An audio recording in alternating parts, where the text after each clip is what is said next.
But yeah, my beats, they are hard.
All right. Hello.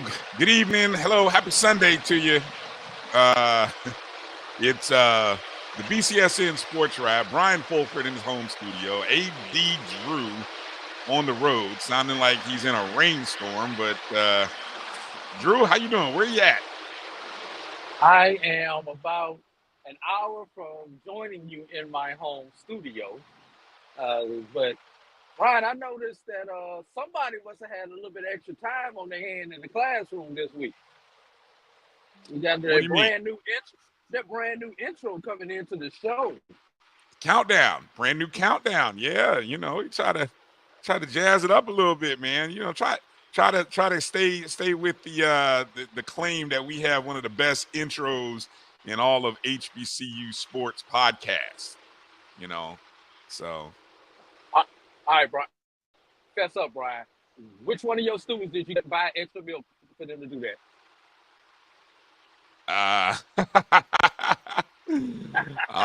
No telling. I'm just looking at something here. Having a little issues with the Facebook stream going out to the BCSN on Facebook. Not really sure.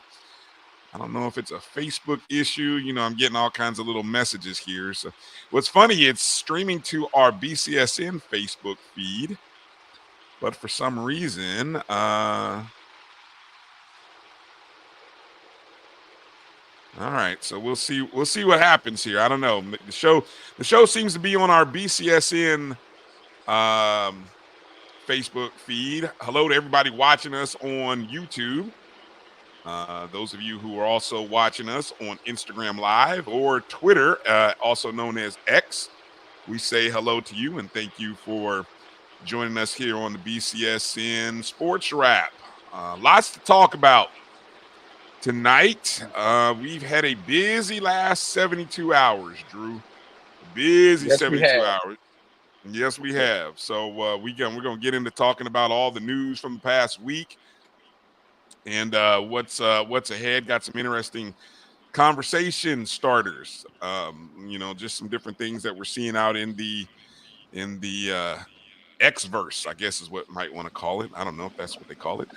Coming up at hour number 2, we're going to talk to America's favorite teacher, or at least we hope that's what she is. Morgan Hunter is going to finally be joining us. AD finally worked that out. So by the time AD gets to the home studio, I think we will have him and we'll have Morgan on the show. Yeah. Yes, we will. Yes, we will. And Bryan, I'm looking at my calendar and I'm just curious. Is this the last show that we'll do before both of us be in our 50s? Or am I a week early?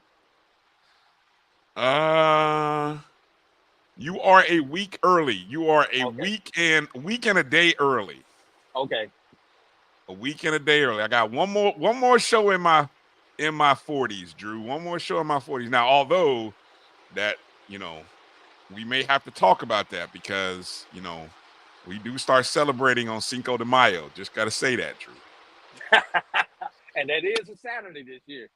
No, actually, it's Sunday. It's Sunday. It's Sunday. Sunday this year. Yes. Yes, it is. Yes, it is. May the 4th is Saturday. Cinco de Mayo is Sunday. Right.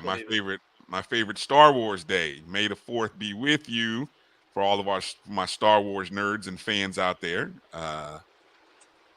Oh, I have completely gone nuts. NBA playoffs are happening today. I'm watching an epic comeback by the Dallas Mavericks, who at one point in the first half, Drew, were down at least 25. And I mean, look, it's the NBA, right? It's hard to keep a 20 point lead in the first half. So you should have known that Dallas was going to make a run, and that they did. And they have, on a Kyrie Irving basket, a tough basket, by the way, just took the lead for probably the first time since very early in the ball game, very early in the first quarter. So that's what's happening. I have the Clippers plus 5.5. So really, I'm really not. Yeah, 31. Good God, it was 31. Yeah, 31. And what, for those of you who have been watching this game, have you been impressed by the Dallas home crowd, even when they were down 31, as A&T Roy pointed out? Uh, the crowd in Dallas has been on their feet, rocking. I mean, that you would have never known that they were down 31, down 20.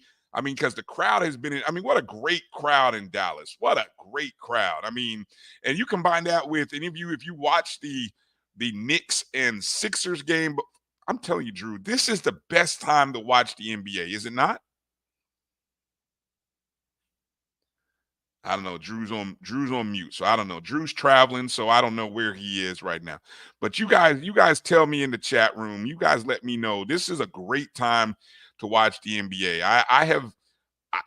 I pay attention loosely to the NBA during the season. I can't say I'm probably more invested in college basketball, especially during the football season. I'm more invested in football, but the NBA come April, May is a great time to just buy in. So good stuff. We will great question. One of the biggest questions that's going to be on the table. We're going to talk about that here shortly. Great question, Deck. The difference between being invited to mini camp and signing a free agent deal. Brian, did you say your statement? Say that thing about what we were discussing on Dr. Cavill's show about WNBA versus NFL and the number of draft picks?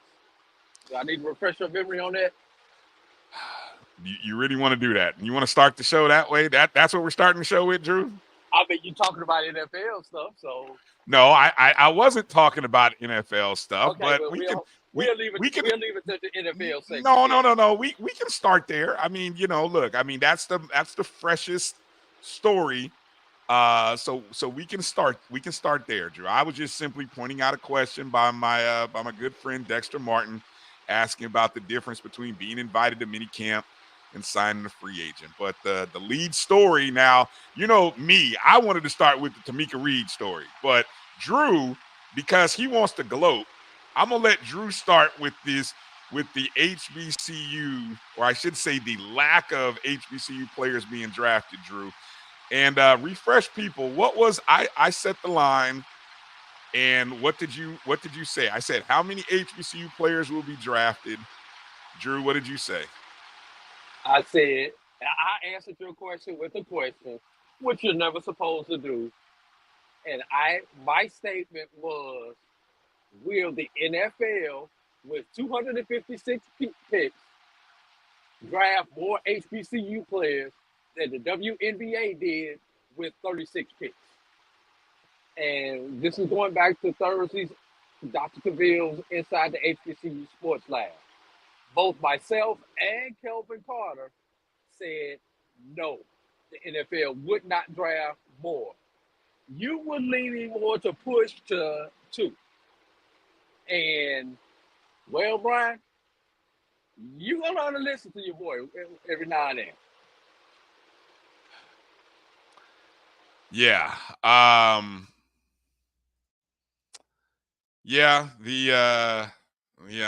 For once again, a sad state of affairs.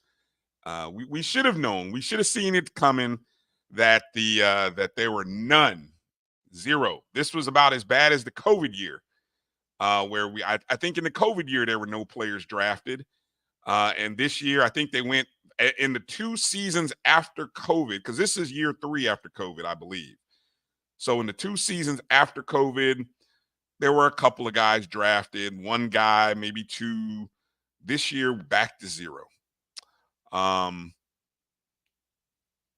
Yeah, that's basically it. And so Drew's was right that the WNBA, there was one player drafted in the last pick, 36th pick overall, Angel Jackson. We'll talk about her in just a second, but yeah.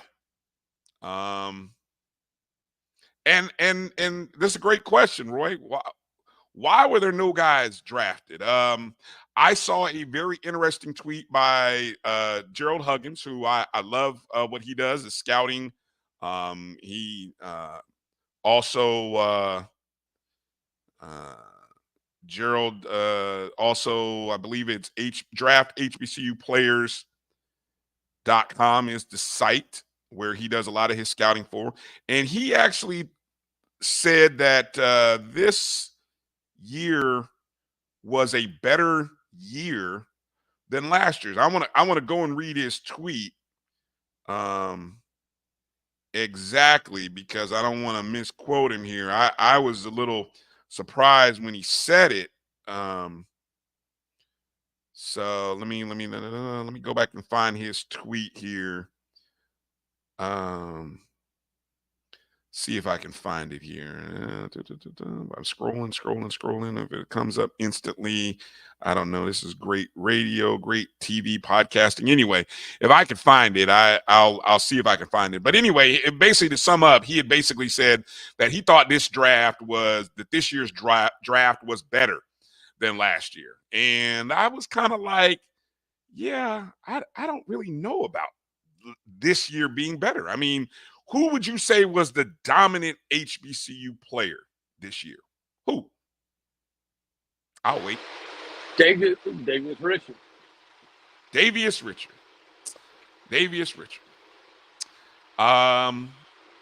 Who had a less than stellar performance in a game where his team got beat by 3-4 touchdowns. Got injured in the final game of the year, then got hurt in the HBCU Legacy Bowl. We understand all the stats. All the stats and the metrics are there for Richard. If Richard had left after beating Jackson State after his junior year, he might have got drafted. Well, he probably would have had better. His stock was higher, I think, than it was going into this year. But okay, outside of Richard, who else? Running back? You might say the running back from running backs. Texas Southern. You might as well leave running backs out. Well, that's my point. That's my point. There was no defensive player. Was there a real dominant defensive player this year? I don't think so. I don't think there was a real dominant defensive player, not like the 2 previous years where you had guys from Jackson State, guys from A&M, Florida A&M. Yeah. And then go back to 2 years ago. Defensive backs. Yeah, you had a few defensive backs that were really stellar. Yeah. So all that played out. Here's some interesting numbers, right? Okay. Going and looking at some various tweets that came out here. Stan Becton points out that the 2024 NFL draft breakdown in total, you had, and it was a real low year this year, even for FCS players. In total, there were 19 Group of 5 players picked. Of course, Group of 5, that's outside of your Power 5, outside of your SEC, ACC, Big Ten, Pac, whatever they are at that time, I guess 12, and the Big 12, right? So outside of that, you had 19 Group of 5 players. Then you had 11 FCS players. You had 3 players from the CFL, Drew, I didn't even know this was possible, but apparently guys who were in the CFL last year were drafted this year. Say you had 3 international players, or at least 1 or 2. I think there was somebody from another country. You had 1 Division II player no HBCU players across, the two Division I or Division II, right? Now you compare that to 2023, where there were 36 Group of 5 players, still a low number of FCS players overall, but you did have an HBCU pick. You did have two Division II players. Yeah, apparently there was a guy from England, from UK that was drafted. Appreciate that, Dave. So that's the big difference in 1 year. Now, why was that? I know Drew had asked about what were the superlatives of those 11. Now, see, there's another tweet there right next to the one from Stan that says there were 12 FCS players drafted, and their conference's affiliation. You had the Missouri Valley with 4 guys. Ivy League had a couple guys. The Southland had 2. The CAA had 1. The Big South OVC had 1. Patriot League had 1. United Athletic. I have no idea what United Athletic is, but anyway. And so I could put this in. So to the guy on Twitter, and I can't remember the guy's name, who mentioned something about the reason that HBCU players are not getting drafted because we don't go to the FCS playoffs. Well, hell, 2 Ivy League players got drafted, and they don't go to the FCS playoffs, so that's a moot point. Yeah, exactly. Great point. I'm glad you said that because, yeah, the Ivy League guys getting drafted, those guys don't play in the playoffs either. So they got drafted to bring up the team's GPA. Yeah, I think somebody was reaching when they, trying to draw a false narrative. And I think I saw BJ kind of shoot that theory down. So I appreciate BJ Jones for shoot inside HBCU football for shooting that thought down. Now, so we've talked about this before, Drew, that the route for guys really seems to be the undrafted free agent market. Because I for whatever reason, you're not wanting to draft any HBCU guys in the 6th or 7th round, right? So the undrafted free agent route ends up being the route that most HBCU players end up going. Sam Herder of, I believe he was of Hero FCS, he said that FCS conference is currently, now this was as of about 1 o'clock Eastern, currently has the most players to earn 2024 rookie contracts. That's a combination of draft picks and UDFA deals. You had the Missouri Valley with 22 players. The CAA had 12. The MEAC and SWAC each had 4, with the Ivy 3, Big South OVC 2. So those are sort of the numbers when you look at the undrafted free agent market. I mean, the path forward for the HBCU guys is probably going to be in the UFL. Interesting you bring up the UFL. Now here's the thing: the UFL draft, though. When did that happen? Did that happen?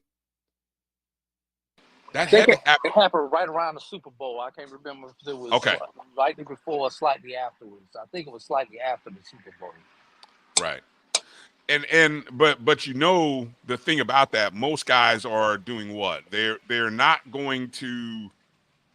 Everybody's hedging their bets, so to speak, with what? The NFL.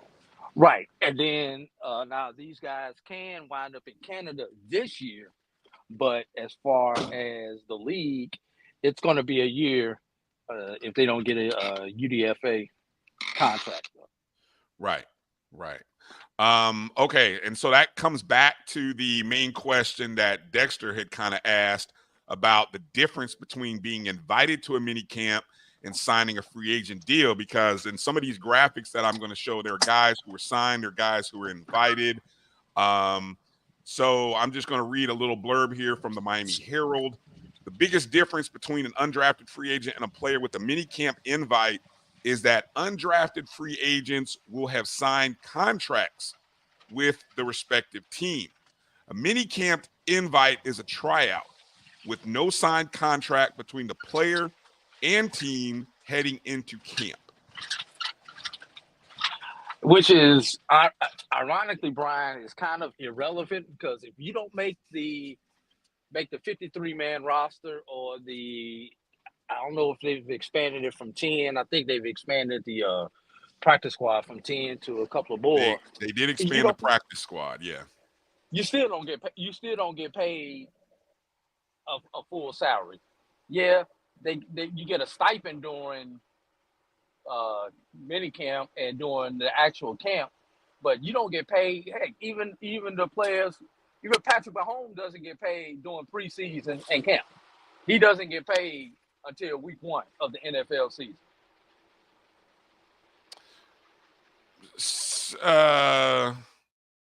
So wait a minute. But wait a minute. There are guys who are being signed. They're getting something for going to these camps. Right. They may get a little bonus. They may have a signing bonus. They'll get a stipend for going to camp. But as far as an actual league paycheck, you do not get that league paycheck until September, until after week 1 in September. Okay. So I hope that clarified some things. Yeah, and so great point here. Not all players get bonuses or guaranteed money.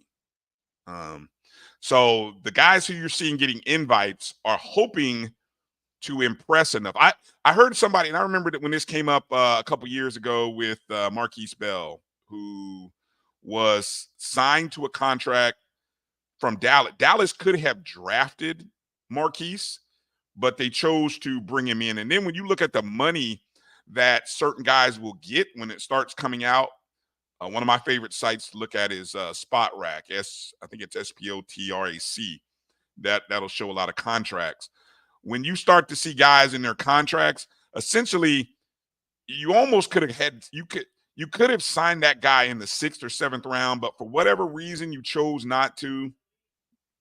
I don't know. That's the mystery. But anyway, so if you have a guy who's signed at this stage, I think that's a good sign that the team really wants him, and probably would have drafted him. Great article I think I read by Kyle Mosley after speaking to Kyle is connected in with the Legacy HBCU Legacy Bowl, Doug Williams and those guys, and that's a whole topic and a discussion as to why guys aren't getting drafted. But if to sort of paraphrase a little bit from that story, Doug Williams had kind of made a comment that nobody is in those draft rooms standing on the table for HBCU players. And that might even go as far as saying nobody's standing on the table for FCS guys either. But doesn't Doug work for the Washington Redskins? Don't answer that, Brian. I mean, the Washington Commanders? Don't answer that. Don't answer.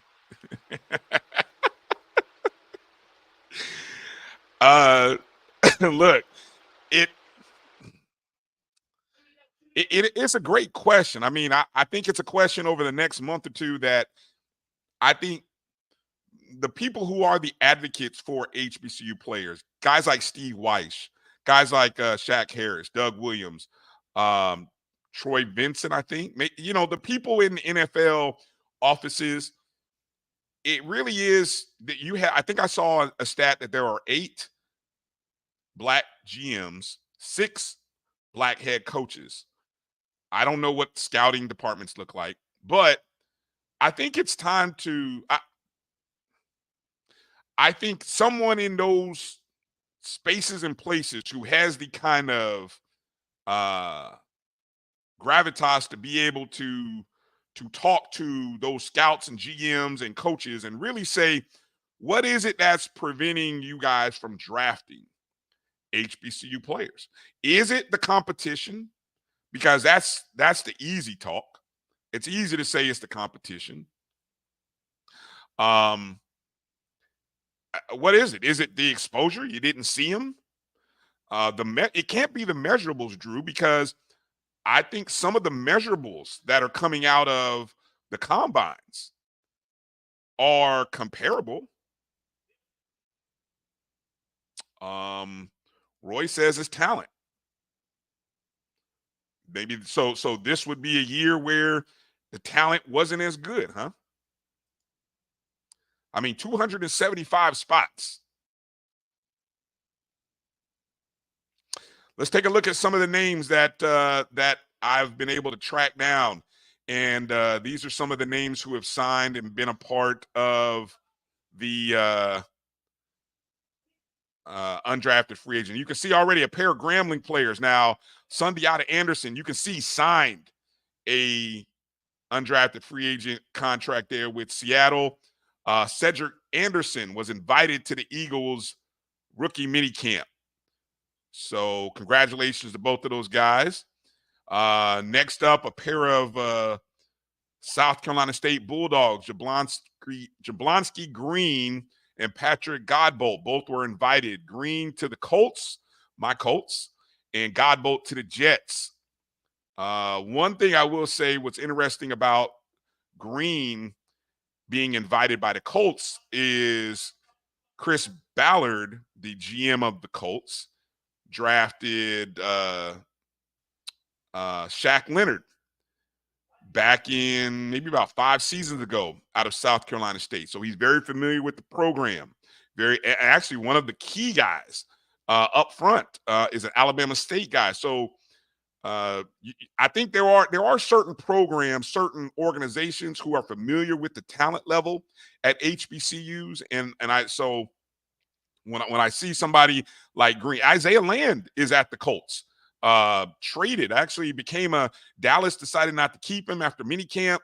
The Colts swooped in, made him a part of the 53-man roster. So there's an organization that recognizes talent at the HBCU level. Another minicamp invite, Aiden Hempfield from Texas Southern going to my Colts. There you can also see Michael Chris Ike, who got a minicamp invite to the Jets. He was Delaware State running back. Congratulations to those guys. A pair of Aggies, Tamon Cook got an invite with the Jets, and Tariq Stewart on the O-line, he got an invite. I saw that he signed with the Patriots. So congratulations to those two guys. A pair of Howard Bison signed contracts. Aneem Dockway, the offensive lineman for Howard, he got signed by the Eagles. And Ian Wheeler, running back, signed with the Bears. Florida A&M had 4 players. And you can see Marcus Riley signed his contract, undrafted free agent contract. He's going with the Jets. Notice some of these teams. How many Jets have you seen? How many Eagles have you seen? He signed with the Jets. Jeremy Musa, the SWAC Offensive Player of the Year, got a minicamp invite to the Bucks. How about Isaiah Major, Defensive Player of the Year, got an invite to the Saints. And I think highly of Terrell Jennings, a running back for FAMU, got an invite with the Patriots. A pair of Division II players got picked up. The Bears, R.J. Murphy from Winston-Salem State. And how about the Steelers inviting Benedict quarterback Aeneas Dennis to join them?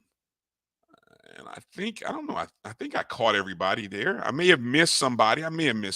So if there's anybody on the list there that I missed, you guys please let me know. I tried to go through and catch as many as I could and kind of throw up the graphics there.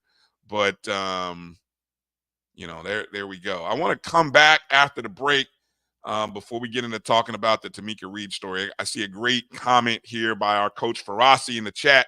Bring it up here in a second, and we'll kind of toss that question around.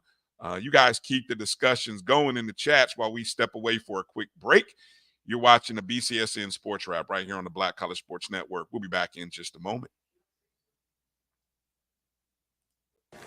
Supermarket sushi, really? No. Wait, Troy, you work here? I'm never not working. Like Head & Shoulders Scalp Shield technology, up to 100% dandruff protection, even between washes. Never not working, huh?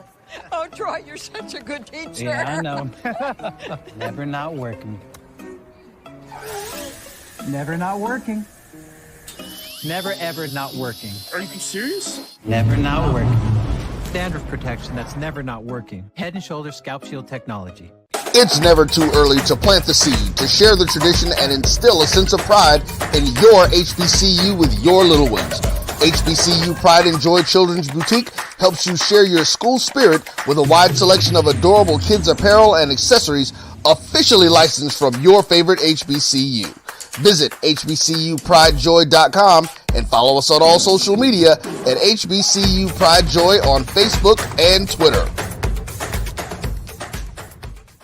This is Brian Fulford. A.D. Drew and I are co-hosts of the BCSN Sports Wrap. We talk about all things related to HBCU athletics. From the games, teams, coaches, and fan interest stories, we cover it all. You can find our shows on Facebook at BCSN Sports Wrap, YouTube at MyJBN Online, and everywhere you listen to podcasts like Anchor, Spotify, Google, and Apple Podcasts. You can also find the show on the Jericho Broadcast Network's app.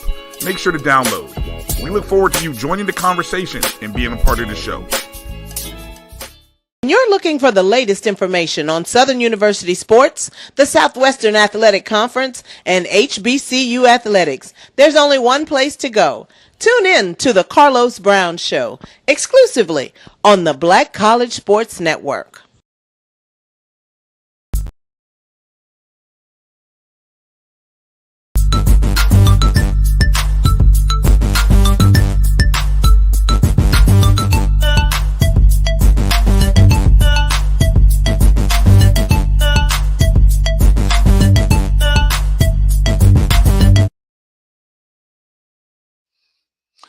Welcome back to the BCSN Sports Wrap. Brian Fulford in my home studio. A.D. Drew somewhere in South Georgia, heading close to home.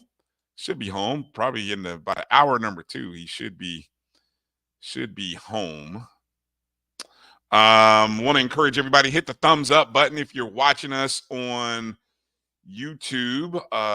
Facebook is kind of hit and miss. Our normal Facebook feed on the BCSN Facebook page, it doesn't seem to be working. But if you may be following us on our BCSN Sports Wrap Facebook feed, it is working. So go figure. Hello to everybody on Twitter. Hello to everybody on X. You might be watching us. We appreciate you guys for jumping in there. Do me a favor and share the show, share the stream wherever you're at. We greatly appreciate it. Okay, great comment here by Drew. Let me make sure you're there. I know you're on mute right now. Make sure you are. Okay, yes. Drew is there.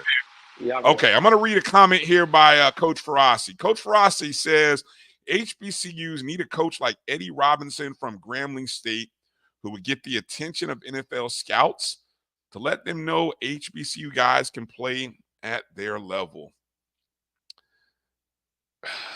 I'm not going to give you the room to say this, Drew, but didn't we have that a couple years ago? Yes, we did. We had a coach that did that, but it's ironic that he has left the HBCU space, and he had just as many players drafted this year as the HBCUs had drafted this year. What do you work? You work for Yahoo Sports on the side too, Drew. Is that what you're doing? You work for Yahoo Sports? I saw Yahoo tweet that out, and I said I kind of said y'all petty sports. But that was unnecessary. But the thing is, say what you want to, though, Brian. I'm serious when I was joking when I said that, but on a serious level, the attention that he drew to the HBCU product and the HBCU brand, you cannot take that away from him or any of those players that he helped. So will there be another mouthpiece like a Deion Sanders was, like Eddie Robinson was? You know, Eddie Robinson proved it, had multiple players. Not only did they get drafted, but Eddie Robinson had players that went to the league that made impact that became Hall of Famers. Obviously, the jury is still out on the players from the Deion Sanders era. And I'm talking about both at Jackson State and other players who were drafted during those 3 years that Sanders was at Jackson State. So the jury is still out on them. But, you know, where have they been? Where is the statistical freak like a Jerry Rice or a Steve McNair? But was it? Where are those athletes? We got some damn good athletes in HBCU football, but they're not getting those freakish numbers, and that's probably due to the level of competition right now because there are more athletes of that caliber playing, whereas when Jerry Rice was playing or Steve McNair were playing, they were the unicorn. They were the freak. Well, hey, every HBCU team, every successful HBCU team has a unicorn or freak right now, it looks like. I think that may be the difference so that they don't stick out like those players did back in the day. Just another hypothesis. Marvin Allen says top 5 power players didn't get drafted. He says top Power 5 players. I would like to know, Marvin, name a now.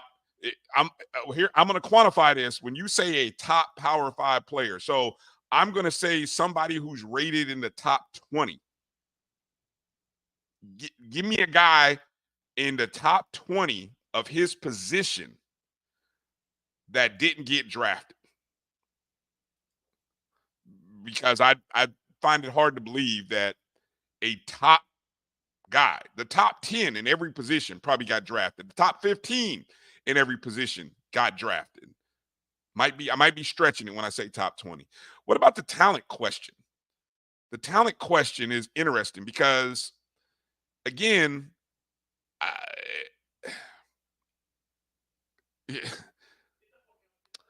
I don't know how to compare Jerry Rice at Mississippi Valley State to who was another top receiver in the country back in 1984. Can anybody think of a name? Who can you compare Jerry Rice to? Right? And there was something that got Jerry Rice drafted. Was it the numbers? It helped justify it. It did, okay, but I don't, I don't know. Nehemiah also got drafted during that time too. Yeah. Y'all Google that name if y'all don't know who I'm talking about. I remember that name. Yeah. Track and field. It's an interesting debate. It's an interesting question that. Speaking of track and field, Carl Lewis got drafted during that time too, but that's a different story. Didn't they have 12 rounds back then, though? I believe so. I don't think they dropped down until the 90s, the CBA in the 90s, maybe like 92, 93, somewhere up in there, when they ultimately settled on 7 rounds. Yeah. It was after all them strikes and everything what they did with the 7. Yeah. Well, look, I know it's going to be one of those things that now with the advent of player movement, it's going to be one more knock against the guys who excel at the HBCU level. Well, let me rephrase and say this right. When players excel at the HBCU level, they're instantly going to be looking to upgrade. So what you're going to have, Drew, is you're going to have guys at a school have a great season, all SWAC, all MEAC, put up good numbers, maybe even get an All-American mention, have eligibility. Well, what's he going to want to do? He's going to want to move up to the next level because that may be his shot. Now, a guy who may have spent 2 or 3 seasons at that Power 5 level, he may look to try to get more playing time by going down to the FCS level. And that's just going to be that's just the nature of what it's going to be, I think, for the next year or two, until there's a little more balance. So don't hold it against these guys when you see them jump in the portal and they're looking for something better. I know it speaks volumes that, I know as, there's schools that had 2, 3, maybe 4. FAMU had 4 guys who were in the NFL, programs like South Carolina State, Florida A&M, others who had players in the NFL. It's going to be guys reaching to get to the next level, and at some point, that's why Drew. Here's a thought, and here I want to move on to Tamicha Reed story, but I have a final thought here. I was thinking about this. We know there's a spring football league, right? Anybody been watching the UFL lately? Anybody? I was watching it last night because I think the NBA games were a blowout, and the Nuggets were pissing me off last night. But anybody watching the UFL? Anybody? I got to thinking, is having a spring league the best time for a 22, 23-year-old athlete? Is that the best time to play? And what if, Drew, follow me here. I know football is king in the fall. And I know Thursday through Monday, we're consumed with college and pro football. But Drew, I actually think that there is room for a league to play on a Tuesday and Wednesday at the same time. Yes, I know it's hard to think. How can you play at the same time as college and the NFL? But I think there's room for it, and I'll tell you why I think there's room for it. Because A, our appetite for football is heavy, A. And B, what does playing in the fall of maybe a 10-week league really do for you? Let's just say you're playing in a league that only goes September, October, and ends before Thanksgiving, right? Guess what you're eligible to do come December, as injuries have plagued NFL teams, as teams are gearing up for the playoffs? Guess what you're able to possibly do? Get signed to the NFL. Can I punch 2 holes in that, Bryan? Sure, please. I'm just throwing it out there because as I was walking this morning, it was something that I was thinking about. Hey, there's already a league that plays simultaneous with the NFL. Who? And it's called the Canadian Football League. Okay. Okay? That's number 1. Number 2, I don't think there is enough time or disposable income to compete at that same time, Bryan. Maybe not in the same cities, but Drew, there's plenty of cities. First of all, everybody has a pro football team in during the fall. San Diego doesn't have a pro football team, Drew. It's called a college team. Oh, come on, stop it.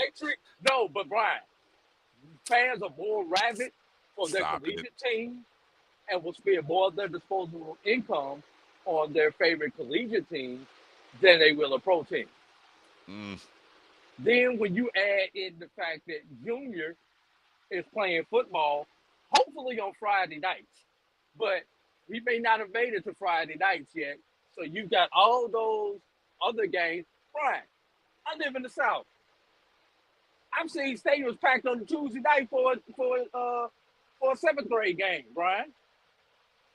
You think you're gonna be able to get somebody to come to a minor league professional game on a Tuesday night compared to going watching a seventh grade game where I know everybody's child out there? No.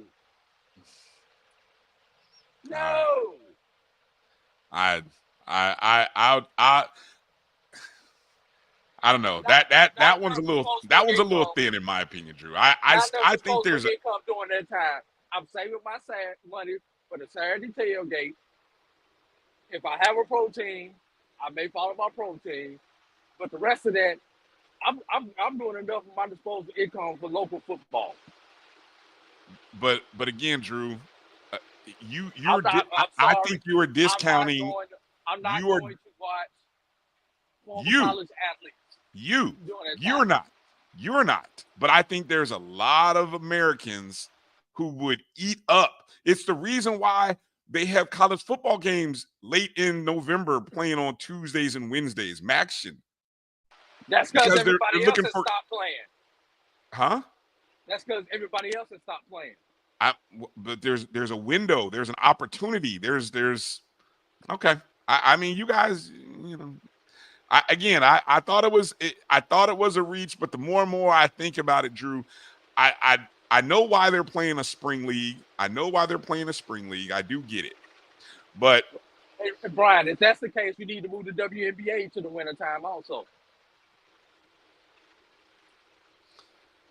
No, there's too many things going on in the. No. The WNBA needs to be when it is in the summer. So it's too many things going on already in the wintertime. I gave you 2 days, Drew.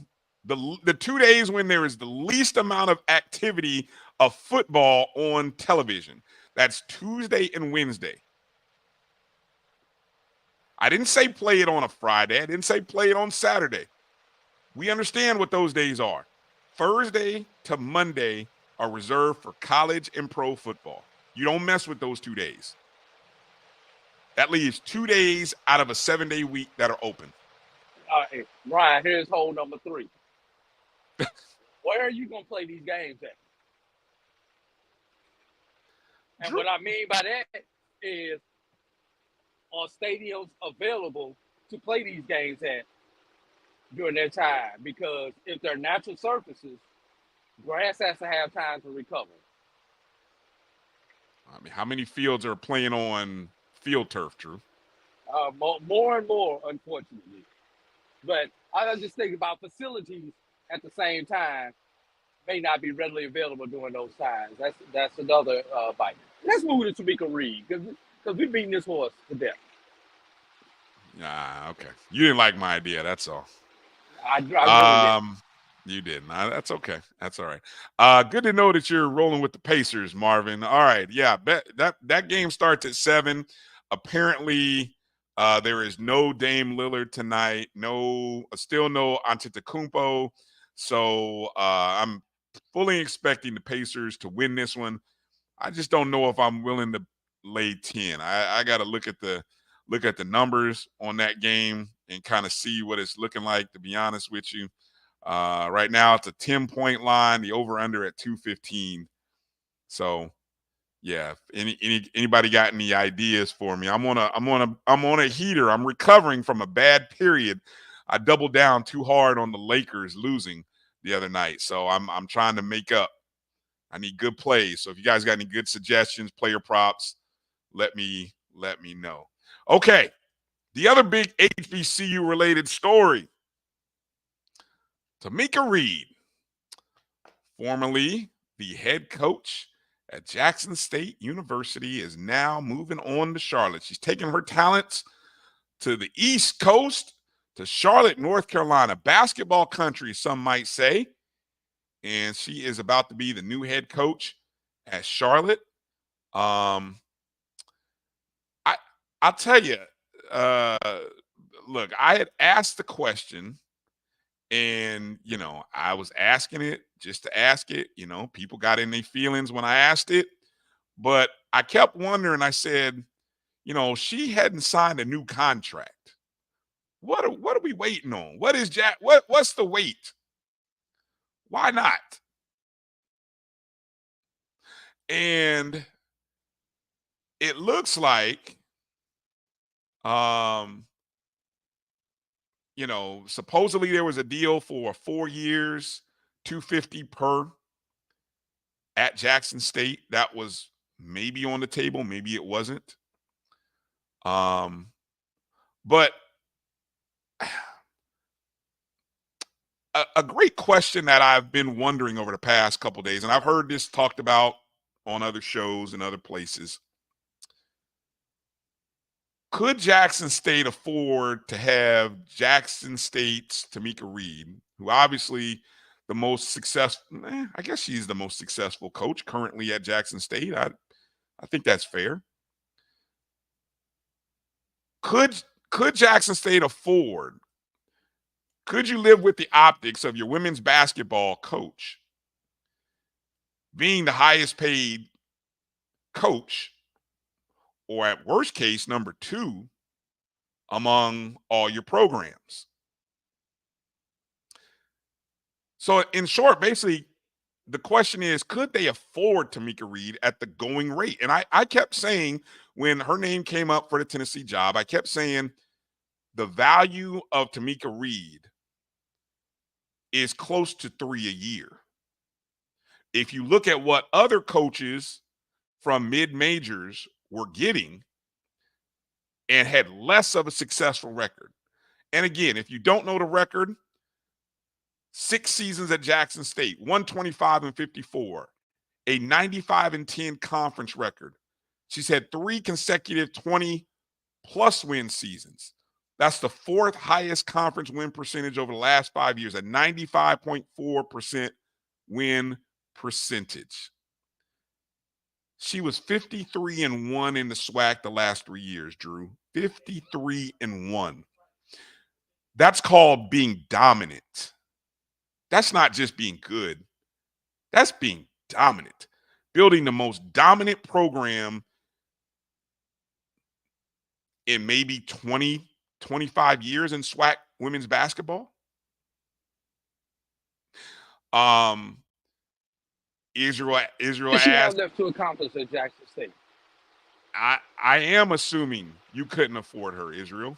Yes, I am assuming that. And I'll explain why in a second, because I went and looked at some of the budgetary numbers, and I'll explain to you why I don't think you could afford her. What was your question, Drew? What did she really have left to accomplish at Jackson State? Outside of getting the NCAA tournament win. Other than that, well, that's it. That was the last thing. But, I mean, come on. I mean, what are we doing here? I mean, you got Jackson State to a 14 seed. What more? Twice. There was twice, right? Twice. I don't think there was anything else she could have done. I just find it real curious as to the delay in signing. Now, the story will come out eventually, as all stories do. It'll eventually come out. Obviously, right now, you don't think that it was maybe her doing her due diligence before she signed? Look, she was taking. I know other things out there. I know I have this as a fallback, but it's just like that kid who decides whether he's going to declare for the draft or stay in school another year. I know I can come back, but I got to see how hot I am. And if I'm going in the first round, I'm declaring for the draft. Well, Tamicha Reed did the equivalent of that with his coaching search. If I know I can get the right offer at the right amount, I love Jackson State. Jackson, Mississippi is my home, but I got to go.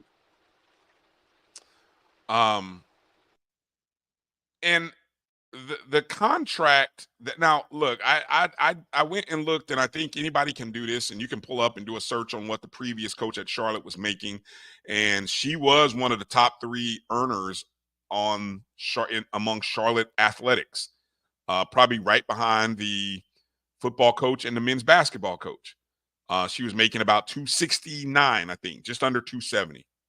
And she had been there for well over a decade, 15, 16 years. Average win-loss record. But guess what? She ended up taking a job moving to Marquette, which Charlotte is in the American Conference. Marquette is in the Big East Conference. I don't know if that's for women's basketball. I don't know if moving from the American to the Big East is necessarily an upgrade, but it's the in terms of the conference, the Big East is a Power 6 conference level. So maybe it's a slight upgrade, moving from Charlotte. But I'll tell you, the biggest thing is the resources. And you saw what I just put out there. Marvin Allen was dead on point. Charlotte has more to offer than just money. I went and did a search at just what does Charlotte have, Drew, right? I mean, besides this beautiful arena, right? This beautiful arena that Coach Reed is going to be, her teams are going to be playing in, right? What Charlotte has to work with, and I went to the Charlotte Athletic website, Drew, and I went to the directory. And Drew, it took me, my finger got sore scrolling before I even got to the first coach or first athletic program, which is usually baseball, right? Charlotte only has 14 programs by the count that I saw. They have 14 programs, 7 men, 7 women. Which I believe is the bare minimum for Division I status. Exactly. Hey, Florida A&M has 14 sports. But listen to this. University of North Carolina at Charlotte has an athletic budget of $35.6 million among those 14 programs. The women's basketball program, Drew, has a $2.3 million budget. Okay. Wait, there's more. Besides 3 assistant coaches, which the rumors and reports are that she's going to take the 3 assistant coaches that she had at Jackson State. And that's all you see. When you go and look at Jackson State, all you see is the 3 assistant coaches. But at Charlotte, there is also a director of scouting and recruiting, a director of basketball ops, an assistant sports performance for Olympic sports, and a coordinator for women's basketball creative media, as well as an associate head athletic trainer for women's basketball. That is outside of the 3 assistants, Drew.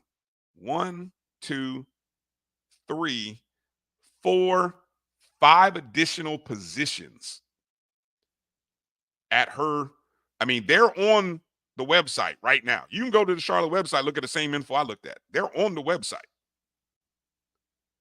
So outside of the 3 assistants, she's going to a program which administratively has a $35 million budget compared to Jackson State's 10. Okay. A $2.3 million athletic team budget compared to Jackson State, which had about the numbers that I saw said the budget for women's basketball was $775,000, so less than $1 million. So 3 to 4 times more in terms of resources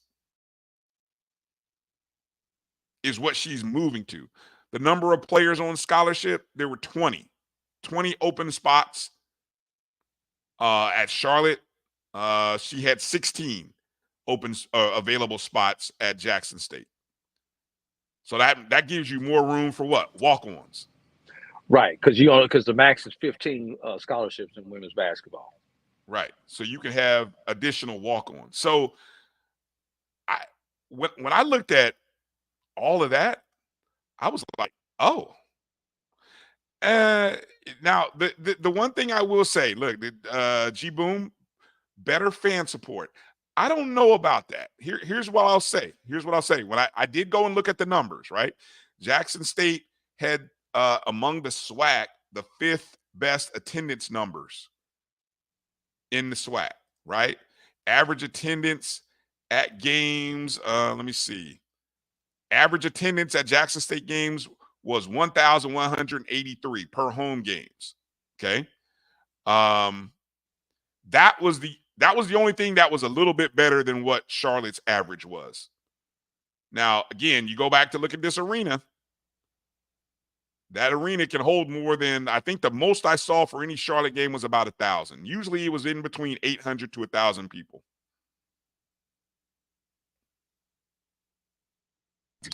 Do they? I'm assuming that they do not play doubleheaders in what conference American? is that? The American Conference. I'm assuming men and women were on independent schedules. You know, I didn't look into that, but that's a good question. I don't know yes or no for that. I can't tell you. But it does open the opportunity. Look, there's an opportunity there to do at Charlotte what Dawn Staley did at Temple, right? Charlotte is a basketball hub.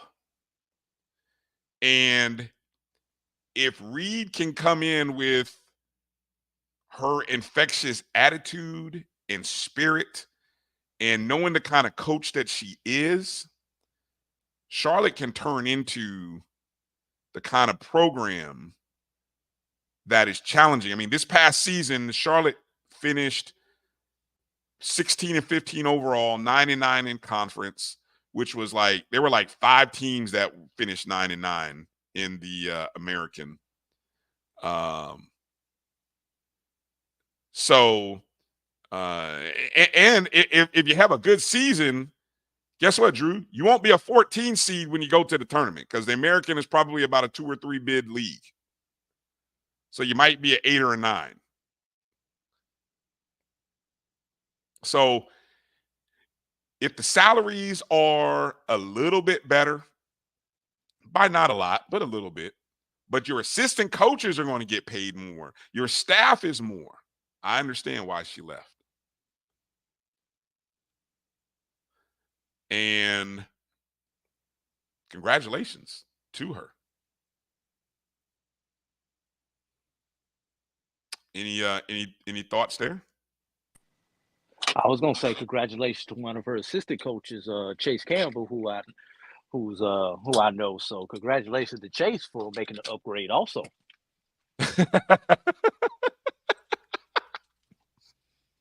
Well, that's her top assistant. So I know him personally. So congratulations to him. Well, you reach out to him and see if we can get Coach Reed on the show. I'm a big fan. I'm a big fan. I know people thought and swore. They were like, oh, you want her to leave. And it's like, nah, it wasn't about wanting her to leave because, you know, I think what she has done for SWAC basketball and women's basketball at Jackson State has been great. She's left the program better than when she inherited it or took it over. She's had 2 players drafted.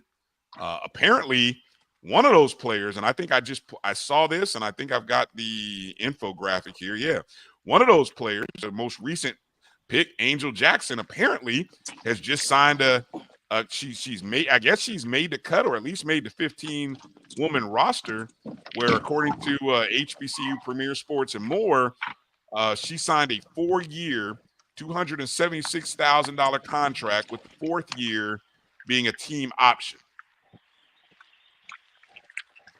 Not bad for a 6'6", who was once a McDonald's All-American coming out of California.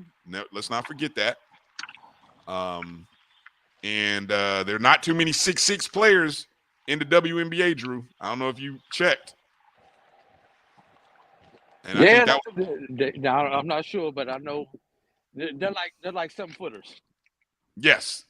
There was I think there was 3 or 4 of them. So she's going into a winning culture, a winning program. Congratulations to Angel Jackson. Congratulations to Tamicha Reed again. And so I think it'll be interesting to just kind of watch the story. And I think what I saw a lot of Jackson State people were really happy for her. We're thankful and appreciative, as you should be. It's the same feeling we had when we found out Willie Simmons was leaving Florida A&M. You hated to see it, but if going to the next level and moving on, when you've done so much and there's really nothing else to do but do it again. I mean, that's great for us as fans. That's great for, the program, but you want what's best for that person. And we just have to realize there are not going to be too many more lifers for any of our programs. Well, Just like you don't find too many, you're not going to find a whole lot of players hanging around for 4 years. You're not going to find a whole lot of lifers in the coaching game right now. But see, here's the thing though. Like, when you say a lifer, is being on a program 10 seasons, does that qualify you as a new lifer? Because I think there's a couple of, I can think of 2 men's basketball coaches in the MEAC who have been there at least 10 years. But they are going the way of the cassette tape of the CD player. Are they? You can still find one. You can still find one on the shelf. But find a player. Find a cassette player now. You can find a tape, but you can't find a player. Or if you find a player, you can't find the tape. They're going to be like payphones in a minute. How many times have y'all been down and you actually see a payphone still, and you're like, dang, I need to take a picture of that, because you don't see that anymore. That's what those coaches are going to be like now. Emmett says, I'm glad that Eddie Robinson's, John Merritt's, Jay Gaither stayed as long as they did. Emmett, you realize... Did they stay by choice then? Or I was just about to say that. I was just about to, Emmett, could they have gone anywhere else? So when we talk about lifers and we talk about the legends, Robinson, Merritt, Gaither, guys like that, let's appreciate that, but also let's put it into proper context. Because men who look like them couldn't or weren't being asked to be the head coach at predominantly white institutions.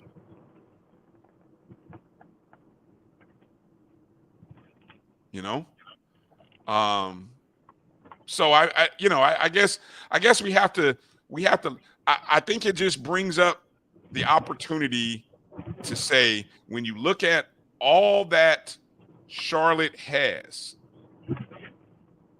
in terms of the number of sports and the disparity in dollars, a $25 million difference between Charlotte and Jackson State.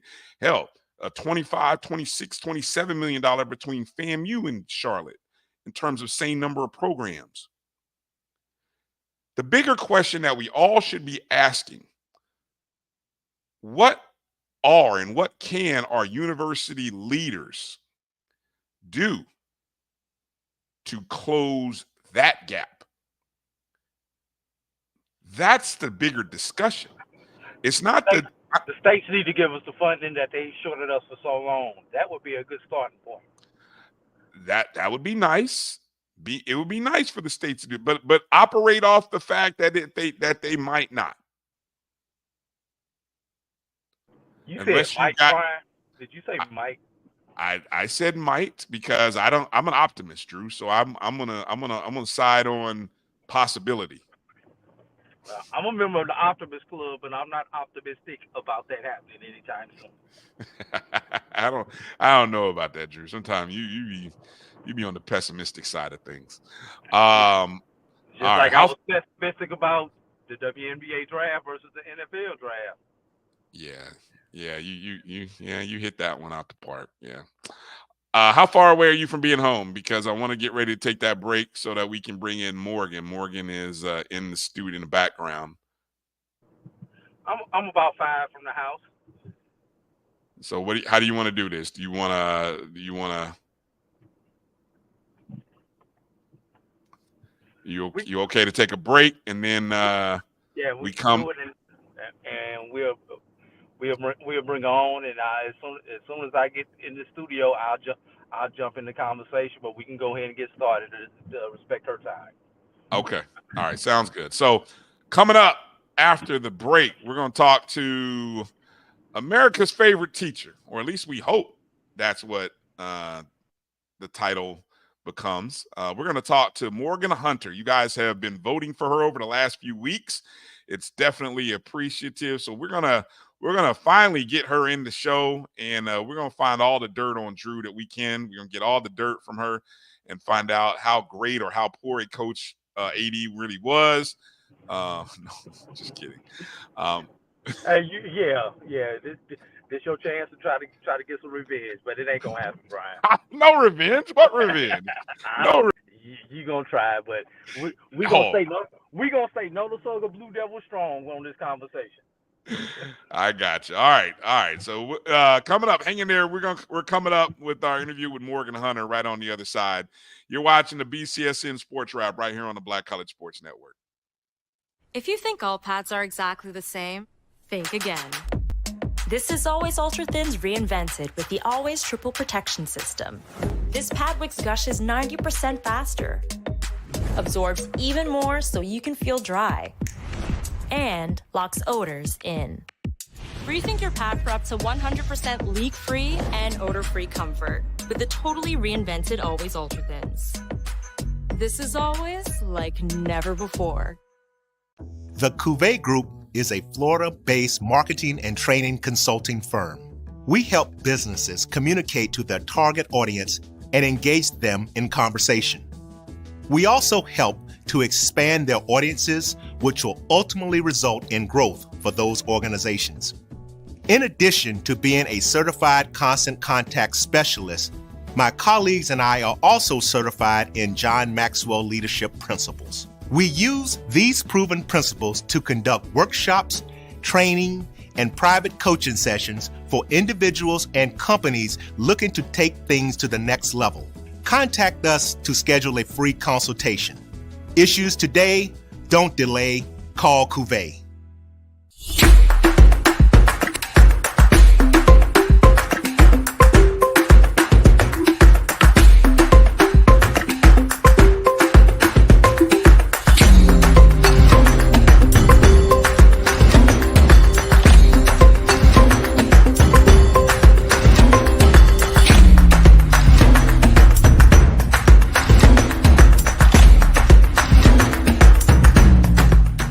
Looking for the latest information on Southern University sports, the Southwestern Athletic Conference, and HBCU athletics, there's only one place to go. Tune in to the Carlos Brown Show, exclusively on the Black College Sports Network. T. Madden and Associates is a sophisticated and experienced law firm located in your neighborhood. We're turning injury to cash. T. Madden and Associates obtained almost $2 million for my injury. They turned my injury to cash. Now, we can't guarantee how much your injury is worth, but we've recovered millions for our clients. Call T. Madden and Associates at 833-PAID-123. That's 833-PAID-123.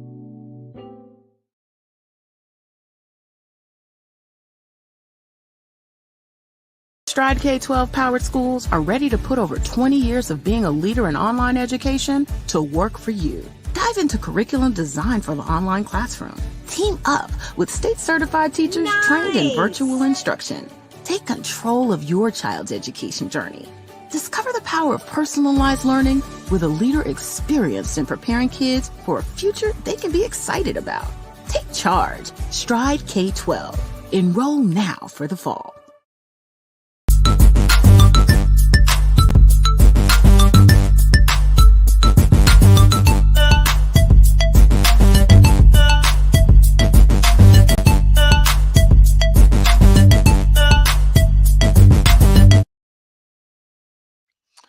All right, welcome back to the BCSN Sports Wrap. Bryan and A.D. here, and let me get ready to go ahead and introduce our guest. Ladies and gentlemen, introducing America's favorite teacher, none other than there she is, Morgan Hunter. Morgan, hello, welcome to the Sports Wrap. How you doing this evening? I'm doing well. Thank you all so much for having me. Yes, indeed. Thank you for joining us. I know AD will be here. I know he is here. He's coming Yes, in I here in just am. How you doing, Morgan? I'm doing good, Coach Drew. How are you? I am doing fine. See the respect level, Brian? Always go with Coach. Oh, I would expect nothing else. I mean, that's what your players. That's what your players they do. Yes. I just put in the chat for everybody the link to vote. Oh man, did I mess that up? I think I put it in there. You guys let me know if you're able to actually to log in to that link. I may not have put enough space there. Might need to do a short link again. No. The problem was I put vote for Morgan. I don't think I left a space in there. So here, I'll send it out again. Just itself. The link itself is right there. There it is on all of the platforms. So Morgan, what has this experience been before we get into talking about the background, your relationship with Coach Drew? What has this experience been like? Maybe just let me rewind. How did you get entered into this contest, and maybe give us a little bit about your teaching background and what this experience has been like for you? So this is my first year teaching. I'm from Notasulga, Alabama, but I relocated to Newark, New Jersey through Teach for America, which is how I came across the competition, I came across the competition, America's Favorite Educator through Teach for America, which helped me get into 5th grade English, which I'm teaching up here in Newark, by providing me like financial assistance to relocate from Alabama to New Jersey, and also preparing me during the summer so that I can be successful in the classroom. So this competition is partnered with Teach for America, and basically we're just raising money for Teach for America's mission, and also like hoping that I can be that special teacher that wins the $25,000, the trip to Hawaii, and also be on Reader's Digest, so that I can continue to like advocate for my hometown and just like closing the opportunity gap for all students across America, in my small way, just like by advocating and being in the classroom and learning more. And where's the hometown again? You said you were coming from Alabama. Where in Alabama is the hometown? Notasulga. So many people may not heard of it, but it's like 15 minutes away from Tuskegee, and then like 10 minutes away from, 30 minutes away from Auburn University, and 45 minutes away from Montgomery, Alabama area. Okay, I'm gonna need you to say it again slowly, because I definitely missed that, and I know I'm familiar with some cities in Alabama, but not all of them.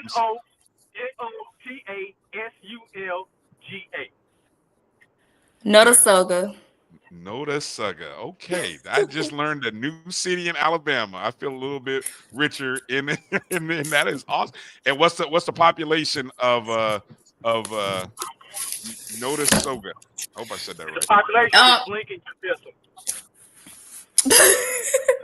It's a very small town with less than probably 800 people living there. And also like Zora Neale Hurston, she was born and raised in Notasulga, so that's something that I'm proud to share too about Notasulga, our small community. Okay, that's what's up. Okay, go ahead, Drew. Talk to your player. Talk to Morgan. Well, first of all, congratulations on your achievements that you have had thus far. Obviously, you know I followed your career and all my former players' careers as they've gone on. Those who decided to play ball at the next level and didn't play ball at the next level. So, in addition to being America's favorite teacher, she is also a graduate of an HBCU, that being Tougaloo College. Yes. So, first of all, talk about your experience at Tougaloo, playing basketball at Tougaloo. I believe you were one of the top offensive rebounders in the GCAC conference while you were at Tougaloo for your 4 years there. So just kind of talk about that experience, how you wound up getting to Tougaloo. Go through that whole story for everybody, please, even though I know the story. Share it with the people. Yes, Coach Drew had a really big impact in my journey to Tougaloo. I never heard of Coach Drew was located in Jackson, Mississippi. And Coach Drew took our team there during the tournament, and I was able to see some players play at Tougaloo College. And then maybe 6 months later in my senior year, in May, getting ready for graduation, Coach Drew told me about Tougaloo having a basketball tryout, and I was able to attend that basketball tryout and like other tryouts during that time. And something that stuck out to me about Tougaloo is like the community there, just the overall experience. I love Tougaloo. So when I made it to the campus, I tried out for the team. But as soon as I was getting ready to leave and get in my car, the coach, which is Coach Barnes, he's also the athletic director at Tougaloo, he offered me a scholarship on the spot. And that just really touched my heart because the other colleges, they were like getting back to me and whatnot. But Tougaloo made me feel wanted, and it just built my confidence. I was like, I belong. I love this college, and it's not so close to home. It's in Jackson, Mississippi. It's a 4-hour drive. I believe that this school is a school for me. So I always say like Tougaloo chose me, and that is what really made me fall in love with Tougaloo College. Feeling one. All right. And talk about your basketball career there at Tougaloo. My basketball career at Tougaloo, I was able to play 4 years at Tougaloo College, and I feel like that's a very big accomplishment because I noticed that some students or student athletes are at colleges, but they stay 2 years and they're transferring and going other places. But Tougaloo was my home for 4 years. My experience there as a freshman, the community there really, the students, the staff played a major role in my basketball journey. I was able to start a lot of games my freshman year, and then also COVID came. So like I got to see the transition with like the GCAC conference and Tougaloo during like the COVID time. So I was a part of that era. Also, like I grown so much through basketball, playing the sport. I mean, I was also a top rebounder, like Coach Drew shared. I was really good on defense. I can jump. So I feel like I'm rambling, but my experience at Tougaloo with basketball just overall helped me become the person I am today. Like when it comes to time management, waking up, being able to go to work on time, resilience, just playing the sport just overall helped me grow as a woman. So I'm grateful for Tougaloo and that opportunity with Coach Barnes and his staff. What was and I know Drew. Okay, there you are, Drew. What was one of your biggest accomplishments, or maybe your fondest memory, or I'll go even further. Obviously we're a product of the people who teach us and coach us. Share with us maybe something that Coach Drew shared with you during your time with him that helped you while you were at Tougaloo. Coach Drew actually, when we were talking about colleges and choices I should make towards like which college I wanted to choose, he actually told me that Tougaloo was going to be a good fit for me. He told my mom, she was questioning, he was like, it's going to be a good for you, just trust it. And throughout that time, they're just hearing him say like, trust the process, it's for you. That really just made me feel like so powerful and able to accomplish what was ahead of me at Tougaloo. I actually became senior class president while I was at Tougaloo. I was RA.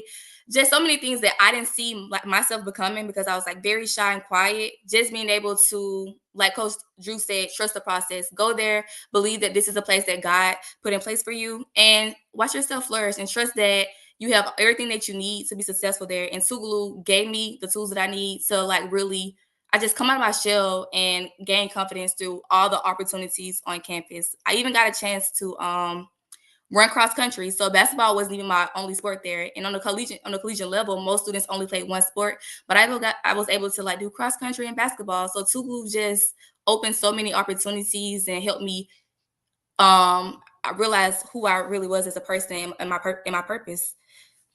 What was running cross country? Was that preseason conditioning, or was that like you really? It was both. It was like being getting in shape for basketball, but then also I made top 10 my first year run, top 10 in the finals for GCAC. I was like number 9, but I didn't even expect to place. So that was just shocking. Just once again, trusting the process and believing you can do something. Yeah, we've talked. Drew and I have talked about coaches using that. Basketball coaches using that cross country as a preseason conditioning tool, and God bless every cross country runner that I've seen. I mean, that's a just being able to finish a meet I mean, that takes that when you do that, you basically go into basketball telling yourself you can do anything. I mean, you can if you can finish that cross country meet, I mean, you can go into the season do ability to do anything. Definitely. Yeah. Drew, you still there? You still moving? Where's he at? Actually, I'm getting ready to switch on. I'm getting ready to come. Just made it into the home studio, so I'm gonna let you get the next set of questions, Brian, while I log in. So coming back to America's favorite teacher, and appreciate everybody who's been voting. Yes. What and I that experience. What's that been like, seeing people, you know, from all over the country voting for you? Let's talk a little bit about, I guess, and also share a little bit about, you know, there's a nice, healthy, you know, prizes and stuff that you win. But you mentioned there was a $25,000 cash prize there. What you have you even allowed yourself to think about, oh, what would I do with that? Yes. I think about if I hit the lottery, what would I do every night? And so, Amen. I'm right there with you. Right there with you. well, for one, thank you to everyone who has been voting. Thank you, BCSN Network, for like sharing my link and getting those votes in, because like I've been battling for like top position 1, and I'm in position 2 right now. But my goal by Thursday is to hit the top 1 in my group. So thank you all for voting. I pray that you continue to vote and support. So the question about what will you do? What would I Kind do of with what the you thought about? Yeah, have you thought about what you'll do with those funds? So I always thought about like starting my own scholarship, because like during my time at Tulu College, I ended up graduating debt free because so many people sponsored and poured into my education financially. And so my goal is to start my own scholarship fund for Notasulga High School, a community where we lack lots of resources, and there's a lot of first gen students there who want to go to college but don't know how they can financially. So my goal is to like start a scholarship where I can spend half of that money starting my scholarship fund, giving back to my community and back to Tulu College, whether that's athletics or those RAs who may need funding for school, or just like book stipends. So starting a scholarship fund, and then I know I also want to attend grad school this upcoming August. So this upcoming fall, I want to be in grad school. So helping pay those fees, because I still want to graduate. I still want to do grad school debt free. That's gonna be hard, but this money could help me lower that cost. Yes, indeed. Great goals to have. Great goals to have. Good to see you, Drew. Drew's checked in. Good to see you. Look at this. Yeah. Yes, I'm still alive, everybody. I'm still alive. And it's great to see you again, Morgan. Always great to see you. Talk to you every now and then. My next question. Let's jump back on the HBCU front. Your former conference, the GCAC, is changing their name. So they're changing their name to the HBCU AC. What are your thoughts about the name change? And as a player from the GCAC, does it mean anything for your legacy, for your time playing in that conference? The fact that the conference will technically no longer exist because they're going to become a new conference. They still don't exactly know what they're doing with the records and everything else from you guys this time, but it will be a new conference beginning this fall. I think it's an awesome move on Commissioner Dr. Kiki Barnes' behalf. I know I watched a video where she was talking about how they changed the tagline to where winners thrive. And I think that's just like perfect to describe like the GCAC and just seeing the growth. Because I came in 2019, which is when she took her position, and just seeing the growth through the years through COVID. And it was time for a rebrand. Even though I played under GCAC, I think just having HBCU like list name as the conference now lets people know like these are HBCU schools working as a collective, smaller HBCUs that don't usually get recognized. And so I think that the rebranding is like a great strategy to allow people to know what the GCAC conference is now. Like it's consists of HBCUs, but like actually having that in the title, I think brings more recognition to and respect to those who are wanting to to learn more about HBCUs, those smaller HBCUs.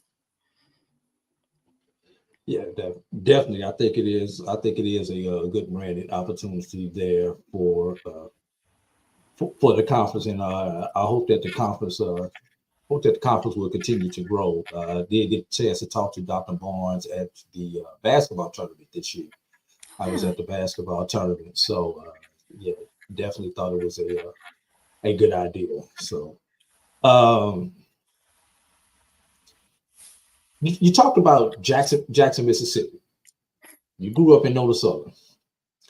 Was it culture shock going from a town where everybody knew everybody and everybody knew your mama and your daddy and your cousins and your aunties and everything else to a medium-sized city such as Jackson? You know, kind of talk about that and how you were able just to make that adjustment and adapt. It was really hard. Moving to Jackson, you know, I saw like it was more city life compared to what I have back home. We just have a Dollar General, and I graduated with like 17 students in my class, so like extremely small town. And so going to Jackson, it was a culture shock, but it was like a good one. It was like so many Black people, so many people who looked like me, and it felt like home. And I just was able to adapt maybe towards my sophomore year. My freshman year, it was pretty hard. It was pretty hard trying to maneuver, transition into a new city and being on a college campus, not having a car. And so I think not having a car forced me to make friends. And then basketball was the way I was able to really build relationships at Tougaloo College.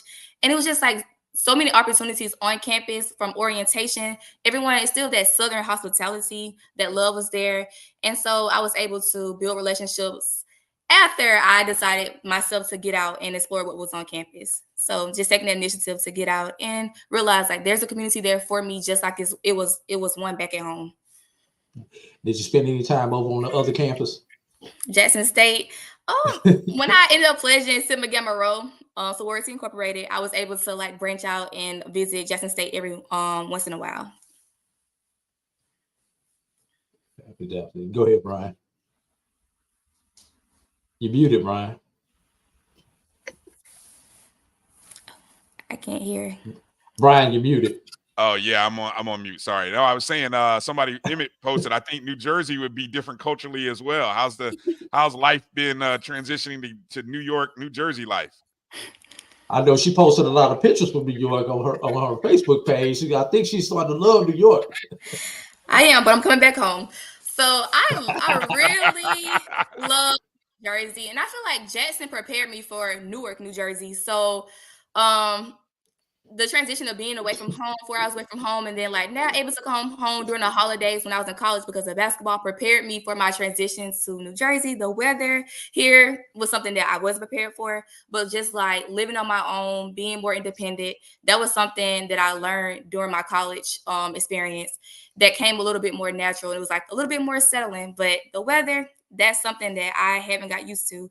Like right now it's still chilly outside, and then it's springtime back at home. Definitely. I think that's the line of the day. Jackson getting you ready for Newark, New Jersey. That right there is the line of the night right there. Oh, that's a new T-shirt. I mean, a new T-shirt. It did. Oh man, good stuff. Good stuff. Okay, so oh my God. Morgan, tell us? Okay, so you mentioned that the voting goes on through Thursday, or where are we at in the process? And what's the next voting? You know, appreciate everybody voting. Go ahead and check that link and vote. There it is. Those of you who are on Instagram or watching on X, real easy. You know, you can see it right there. Americans Fave teacher.org/2024/Morgan-Hunter. So Morgan, tell us, how does the process, where are we at? I mean, you mentioned Thursday. Give the people the steps on what they need to do to get you back into that one spot. Awesome. So right now, we're getting ready to make cuts for group finals, which is Thursday. So the group finals is going to take the first person out of each group, and they'll move on to the group finals. So if I don't make the cuts on Thursday, I won't be able to make it to the group finals, but I may be able to hit the wild card for having the top 2 position. And so every Thursday, the votes reset, and voting daily allows me to stay in my position or gain lead. So gain lead for number 1. And then also, if you donate, your votes are worth like 2 times more than someone else who was just voting free daily.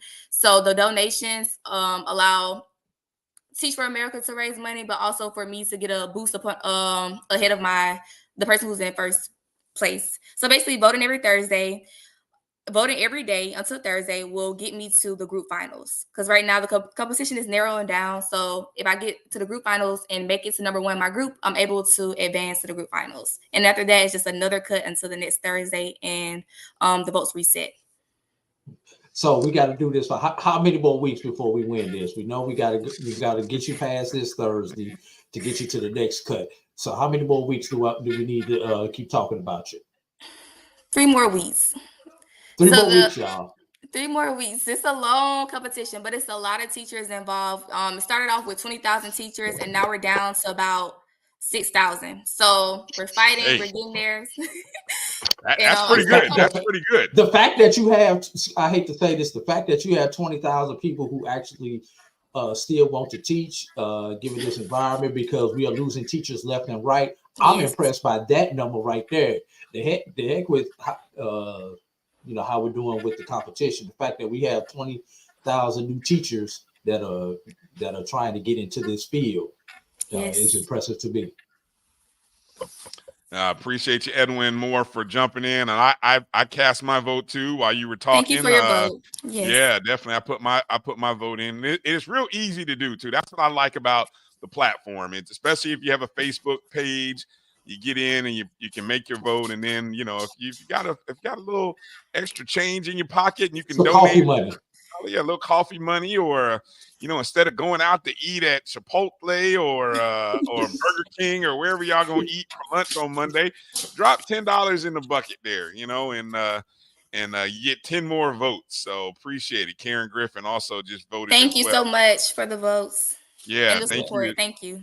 Yeah. We love our community, and so that's what it takes. And so it's really cool to kind of hear your growth of where you come from, a very small high school to a bigger school for you, but still a little smaller community, and now you're on the bigger, better things. So it's an awesome story and an awesome ride. So any coaching in your future, Morgan? I hope so.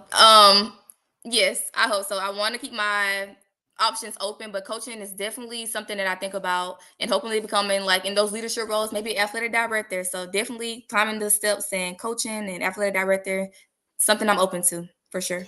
See, this was the plan, Bryan. When she left to go to Tougaloo, we had devised this plan that we would hold on to our jobs for about 4 to 5 years and then let her come back and captain the ship. But unfortunately, both of us left during that time.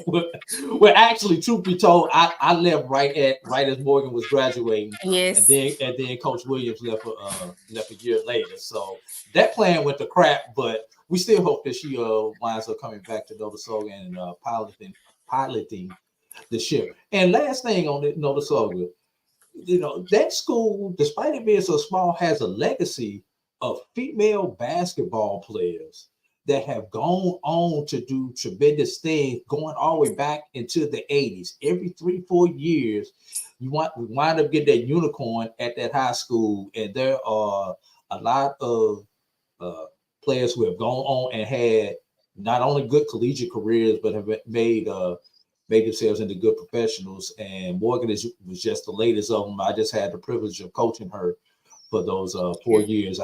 I coached against her when she was in middle school, but I wound up coaching her in high school. Yes. Thank you, Coach Drew, for all you have done. No, thank you for actually listening and going and taking the good stuff that I said and doing something and ignoring all the garbage that I throw out there sometimes. Yes. Morgan, before you go, you got to give us one good Drew story, Coach Drew story. Oh boy, here we go. You said it can be as whatever you want, whatever comes to mind. You don't have to. Don't think too long. Just so many stories to share. But I just want to talk about some of the many hats Coach Drew played. He was actually like a father. While being like a full-time father for actually a student athlete, he also like drove the buses at our school and actually drove a van. One time we had a basketball tournament in Selma, and Coach Drew had this van from Tuskegee Parks and Rec, and it was a little bit raggedy and barely making it. But he drove the van, whether it broke down or whatever. He knew how to fix it. He was like a mechanic. He got us where we needed to go. He just wore so many hats, and some of the work he did was some people didn't even notice some of the things that you did, taking care of players, spending money on them. You just put so much love into like what you do, even now, and I'm just so grateful for that. I'm really touched to actually know that that I made an impact, because a lot of Bryan, as you being the coach, we do things out of genuine love for our players and wanting to give back, and most of the stuff that we do goes unnoticed, unappreciated. But when you hear players 10, 20, 5 years later, whatever, to say, I remember when you did A, B, and C, it really does. It really does touch you. Yeah. So which one? I'm looking at Edwin's comment. I saw that. I was going to post that up there. Edwin said, "Did you throw paper and tomatoes at Drew?" Honestly, that was only after we beat people so bad. Sometimes we had to rush up out of town, and it was fun doing that. I gotta tell you this: the last game that I ever coached with Morgan was my last high school game that I ever coached. It did not go so good, and I still am mad that the referees did not see that ball hit the doggone hit the basketball support that cost us that game. So the game that I tell you about, Bryan, she was in that game with me. So, and see and that's why Drew ended up becoming an official. Drew was like, I can't do this coaching thing anymore. I'm just going to be an official from here on out. And there we go. And moved on to become a college administrator after that. So it's all good. There you go. So again, Morgan, thank you for coming on the show. Congratulations on all your successes, and we are voting to continue pushing you forward. So, I know between the various shows that we have on the Black College Sports Network, it's been kind of cool having that relationship there and watching this go. So you went from 20 down to 6,000, and so we hope that you make the next cut. And everybody who's in the chat, if you're watching on Instagram Live or if you're watching on X, that link right there, americasfaveteacher.org/2024/Morgan-Hunter, and make your vote. And you can vote every day. So one time a day you can vote, and we'll share some. Thursday we'll know the results, but that gives us today, Monday, Tuesday, and Wednesday. That gives us 4 days to kind of get our votes in. So, but Bryan, I need people not only to vote themselves, and I want them to continue voting, but just as important, I need y'all to share that with a friend, especially everybody on here probably knows somebody in the educational field. Share it with them and let them share it with somebody, because people in education understand the struggle that she's going through, and that I hope is the key to getting Morgan over the top and getting that gift and starting the Morgan Hunter Scholarship Fund at Notasulga High School. Thank you all so much for your votes and for your support, and thank you, Bryan and Coach Drew, Mr. Bryan and Coach Drew, for having me today. And she even gave you your respect, Bryan. Look at that. She's a winner in my book. So I mean, thank you, Morgan. Hey, her parents did a good job. Tell your mother and your father I said hello when you see him and your sister. They're watching, and they're hey, Mom and Dad. How you doing, Mom and Dad? There you go. Yes. All right. Any other shout outs you want to give Morgan while you got it before we go? Any last shout outs you want to give to anybody? Say hello to anybody. Thank everyone who joined, who I sent the link to. And I see some Tugu alumni or people who know just some alumni at Tugu. So just awesome to be here. And yeah, thank you guys again for having me. All right. Take care, Morgan. Be well. All right. You too. Bye-bye. Thanks, Morgan. Oh, good stuff. Good stuff, Drew. Brian, let's go to break so I can go wipe my eyes. I know. All right, we'll take a quick break here so Drew can collect himself. We'll be back on the other side to wrap up the show. You're watching the BCSN SportsWrap right here on the Black College Sports Network. The Cuvée Group is a Florida-based marketing and training consulting firm. We help businesses communicate to their target audience and engage them in conversation. We also help to expand their audiences, which will ultimately result in growth for those organizations. In addition to being a certified constant contact specialist, my colleagues and I are also certified in John Maxwell Leadership Principles. We use these proven principles to conduct workshops, training, and private coaching sessions for individuals and companies looking to take things to the next level. Contact us to schedule a free consultation.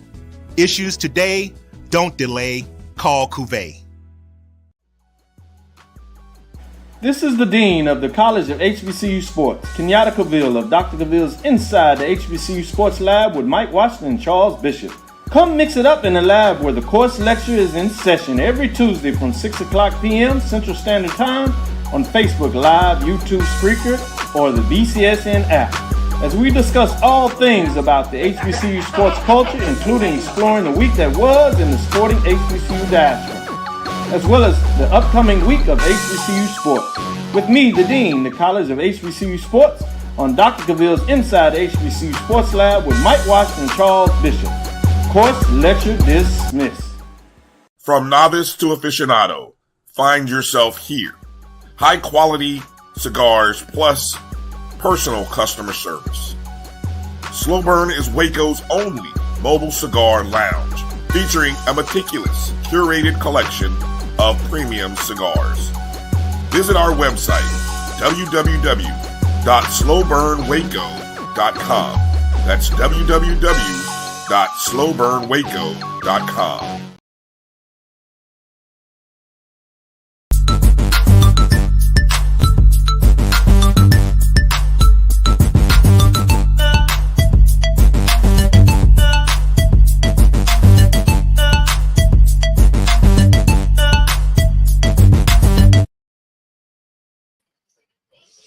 Welcome back to the BCSN Sports Wrap. Bryan and A.D, both of us in our home studios now.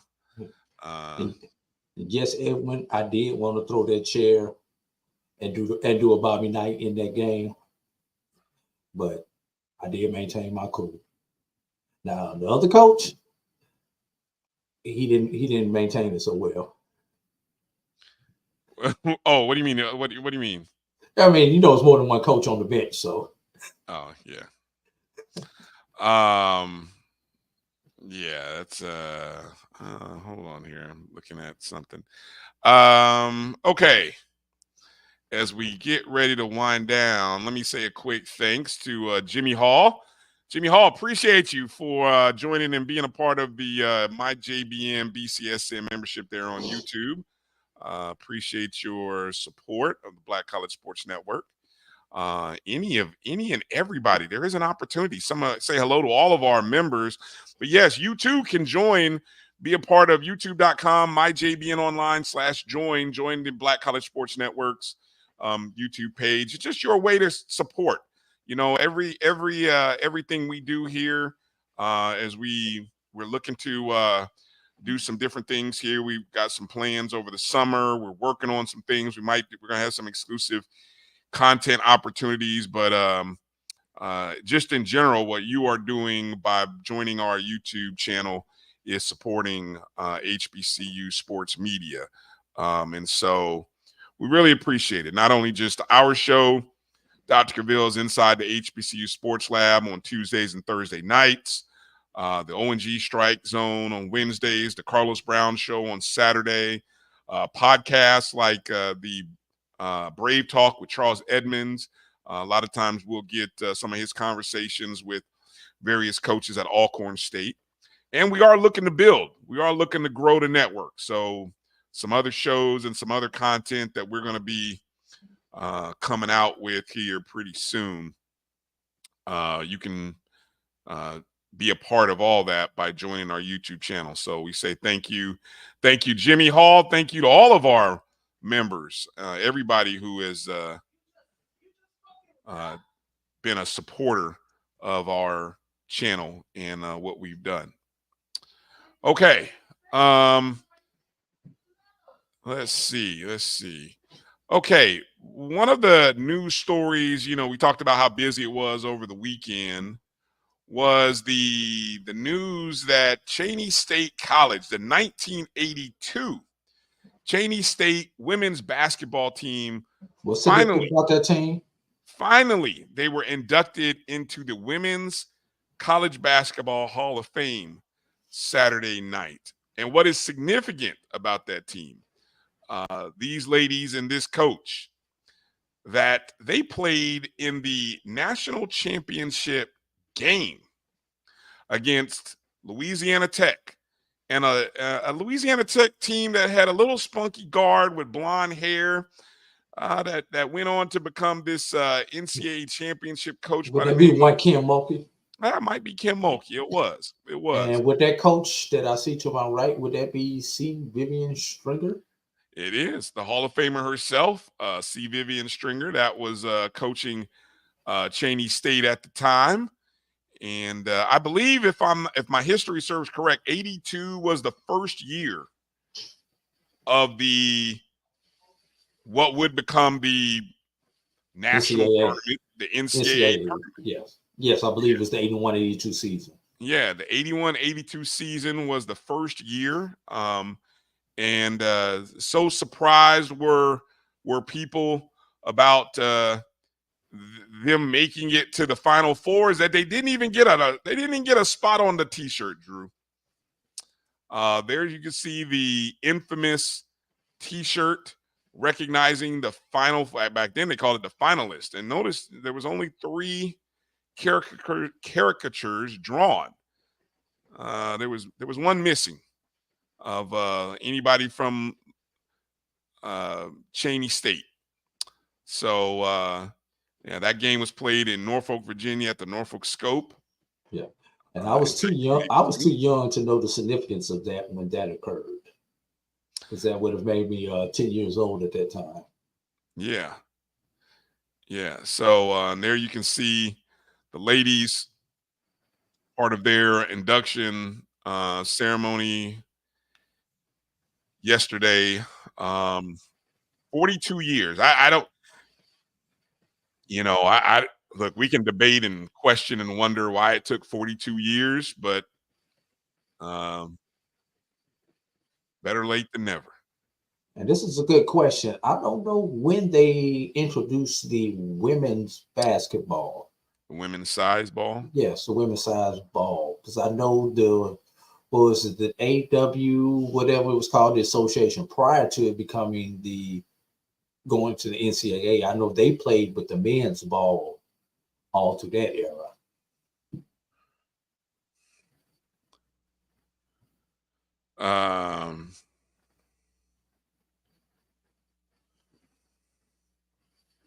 Yeah.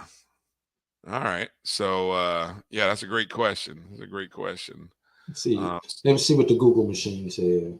I want to give a great follow and someone that I have sort of watched his crusade to make sure that these ladies get recognized. And I want to make sure I can find my Twitter handle. I don't want to get him confused with somebody else.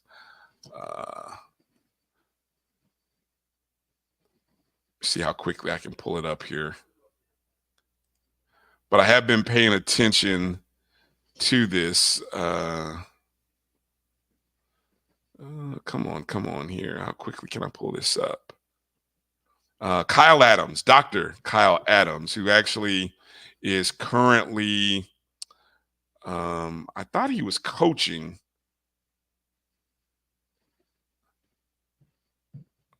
I'm not quite sure where. I know he has he has been very active. I think he even wrote a book about this team, and we may have to get Dr. Adams on. I know he follows the show, but he has been a very big advocate for this team and program, and so. But I just know through following his efforts, there's been a couple of different documentaries, Sports Illustrated, SI.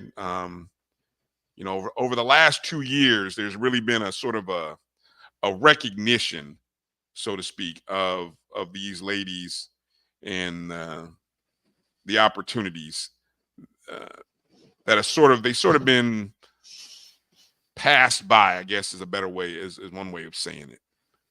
So congratulations to the 1982 Cheney State women's basketball team on your induction into the Women's College Basketball Hall of Fame. What'd you find out, Drew, in terms of? It was developed in the early 80s, and yes, those Cheney State women's teams actually played with the men's basketball. They experimented with it in 1984, and then the 84-85 season was the first year that it became that I believe that they used it in NCAA. I'm gonna put this link in the chat. Baden is a person the organization that developed the women's size basketball. Interesting read right here. So it's I just put that in the chat for anybody who wants to read a little bit further on the history of the women's size basketball. That was a good question. All right.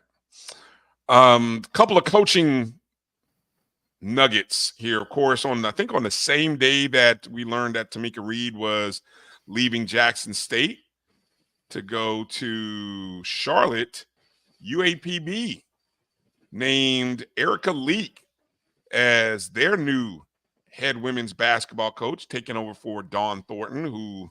And how long did that take? Alabama A&M. How long did it take? About a week? It moved faster than anything FAMU has done over the past. Moved faster than anything most of our HBCUs have done. Reading right here from UAPBLionsRoar.com. The Vice Chancellor of Intercollegiate Athletics, Chris Robinson, announced Thursday that Erica Leak was named the new head women's basketball coach. She was a 2005 WNBA draftee that will begin her era with the Golden Lions women's basketball program as the 10th head coach. Leak was drafted in 2005 to the WNBA. And most recently, her time, she was coaching at West Memphis High School. Hold on, let me make sure I read this right. Prior to joining Golden Lions women's basketball team, Leak led West Memphis High Blue Devils program to the state finals for the first time since 2003, earning the title of Arkansas High School Coach of the Year in 2023. She spent 4 years as the head coach of the 5A East Powerhouse program. During her time, Leak's team, they were a 4-time state qualifier, a 5A state runner-up, went to the state 5A finals for the first time in 20 years. She is a native of Arkansas. Let's see. She's a 2005 graduate of Louisiana Tech, where she was a 4-time Western Athletic Conference champ. She was the freshman of the year, went to the NCAA tournament all 4 years. She was selected 19th in the 05 draft to the Washington Mystics. So here's a young lady that comes in with with a little background at the highest level. And even been successful there in the Arkansas area. Definitely should help with recruiting. Yeah. Edwin, you're funny. She definitely is, Edwin. Yes, she is. Okay. All right. Yeah, but that wasn't the only coach that was hired last week, Bryan. No, it wasn't. I saw Karen even drop that in there as well. Maryland Eastern Shore has a new coach as well, women's basketball coach. Her name is Malika Willis. Malika Willis is the new head coach at Maryland Eastern Shore. Willis comes to UMES with over 23 years of collegiate coaching experience with stints at Kennesaw State, Mississippi State, Eastern Michigan, Texas Tech, College of Charleston, Georgia Tech, West Virginia, Norfolk State, Elizabeth City State, Cheney, Chicago State, Illinois, Chicago. All during her career, she's served in various roles, including the lead recruiting position at a majority of those schools. So she comes in with a very healthy resume. I think this might be her first head coaching position after 20-something years as an assistant. She is a graduate, a four-year letter winner from Iowa, where she helped the Hawkeyes to a pair of Big Ten titles in 95 and 96. She played 2 seasons professionally overseas in Poland and Finland prior to getting into coaching. Yes, Emmett, she definitely has covered some ground in her coaching career. Last year, Maryland Eastern Shore was a 15-15 ball club, finished 8-6 in the MEAC. So good opportunity for Coach Willis to kind of come in and challenge. But she's definitely, when you've been to that many programs, Drew, you definitely get a sense of what works, doesn't work, and things like that. Yeah. Also had some players coming out of the portal going to some HBCUs, Bryan. Oh, we do? We did. We had one player who started at an HBCU, went to a non-HBCU, and has come back to a different HBCU. Who are we talking about? In women's basketball. Who are we talking about? Her dad has a famous last name. I don't have a graphic for this one, so we're playing Stump B right now. You got me. Who are we talking about? I think you know we're talking about. Yeah. It took me a second to figure out. Yeah. Chalamet Sanders. Is that who you're talking about? That would be exactly who I'm talking about. Right. Leaving Colorado and officially signing with Alabama A&M. And all I will say is, if you haven't watched, or if you're unfamiliar with Pilar Sanders' YouTube page, go check it out. There is a great 7 or 8 minute video that sort of breaks down why she transferred and some other things. So let's just say, after watching that video, I was like, you go Chalamet and you go Pilar. I'm like, go ahead, so that's all I'm gonna say. I at first I had Drew, I had to catch myself. Sometimes you get sucked in with X, and you want to be snarky sometimes. And I know Jackson State folks think at times I can be a little petty, which I can, and I can be a little snarky, which I can. But I was almost about to be snarky when I saw that she was transferring to Alabama A&M. And then I discovered that YouTube broadcast, and I think I even tweeted this out. I'm so glad I watched it, because it gave me a different perspective. It didn't. I almost went down the path of being snarky and petty, but you know what? After watching it, I came away saying, you know what? Good for Chalamet, and good for her, and good for Pilar for being a mom. And so, you know, we often, all we talk about and hear about is dad and all the things that dad is doing. And, you know, sometimes the kids can get lost. And so I think at Alabama A&M, she will have, I'm still not used to calling it normal. I never will. I'm learning that. What's not normal is me calling Alabama A&M normal Alabama. It's just going to be Huntsville, but whatever. But anyway, I just thought that was interesting. Halftime. I don't know how we're down 3 at halftime with no. I don't know how we're down 3. We're down 3 at the half. No Dame Lillard. No Bobby Portis. And so somebody I don't know, there's a little confrontation here. I'm trying to see who the Bucks have that are instigators. Oh yeah, Pat Beverly and what's the other guy? Jay Crowder. Two instigators. Yeah. There you go, Brian. Well, no, I can't argue too much there, Tamicha. We are an offensive machine though, but even though, you know, defense optional. Defense is optional sometimes. We're still learning. Offense was optional that game the other night though, man. That game was brutal to kind of sit through and watch. Middleton is still on the floor. I forgot. That's who's still on the Middleton is still out there. So I guess that's who's still out there doing things for them.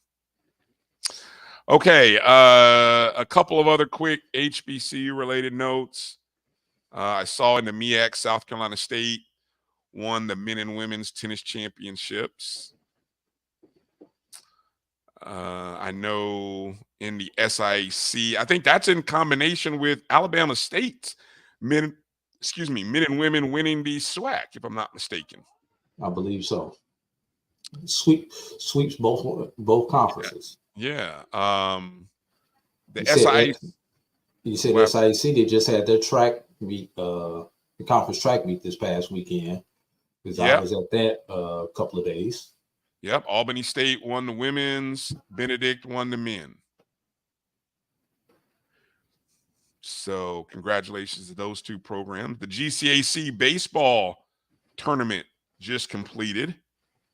And the championship game was not a pretty sight.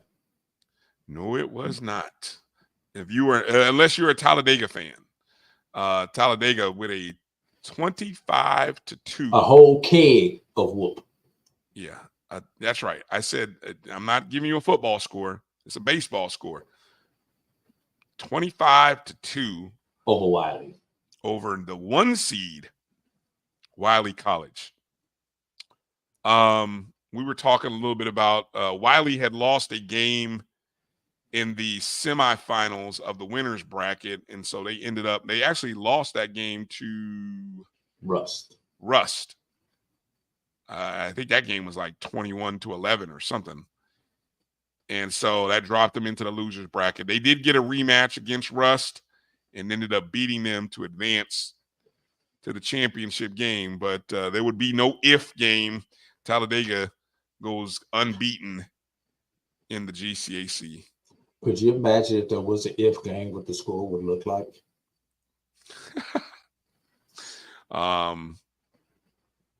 First team to 15. Play like the fifth set of volleyball. Yeah. What's the Black College Nines, right? Yes. Yeah, hold on. Let's take a look at the latest Black College Nines. Yeah, I voted, but I didn't look at the rankings when they came out. So these came out actually hold up 21st. I want to hit Emmett. I think Wiley with that loss ran out of pitching. Emmett said Wiley must have left their pitchers on campus Wiley wound up, because of the loss, wound up playing 2 extra games in that tournament. So it was nothing nice. You probably didn't even have 2 ways pitching today. You probably just had, you got anything in your arm? Okay. Can you give me some strikes? He gave him some strikes, all right, and they were sent right back at him. Anyway. Okay, these are obviously the new Black College 9 rankings will come out next week, but from earlier in the week, the rankings going into this weekend, here's what you had. You had in the small school poll, not much of a change from the previous week. If I look at it, actually nobody moved from one week to the next. So you had Xavier at 10, Miles at 9, Wiley was ranked 8th, Florida Memorial was 7th, Bluefield State College was 6th, Edward Waters University was 5th, Savannah State 4th, West Virginia State was 3, Talladega was 2, Albany State 1. And so no movement there, and I don't think there'll be any movement again. There was a little bit of no, I guess there wasn't. I thought there was a little shakeup in the men's. Yeah, there was. There had to be, wasn't there, Drew? Because I think 2 weeks ago when we did this, Florida A&M was 1. We talked about this. Well, there might be some more shakeups, but anyway, here's the top 10 on the large school rankings according to blackcollege9s.com. Number 10 was Southern. 9, Grambling State. 8, Delaware State. 7 was Prairie View. 6, Jackson State. 5, Alabama State. 4 was Texas Southern. 3 was Florida A&M. 2, North Carolina A&T. And 1, Bethune. Now, I'm going to tell you, Drew, I think there's some changes that might be happening in this poll. Because this past weekend, Florida, well, I'll start with the West. Texas Southern and Grambling had a series going on.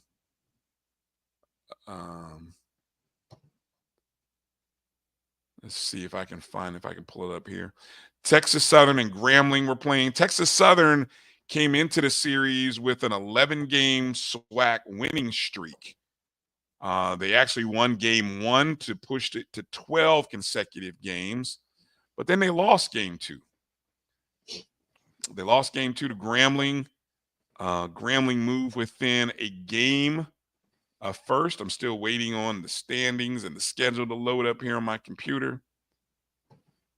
Page is unresponsive. Isn't that the worst? Southern, consistently inconsistent.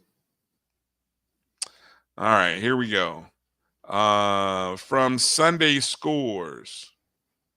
Ooh, they finished that Florida A&M Jackson State game. Ooh. They finally finished it. Oh, yeah. I will get to that in a second. Grambling takes 2 out of 3 from Texas Southern. Grambling finishes with a 7-6 win over Texas Southern.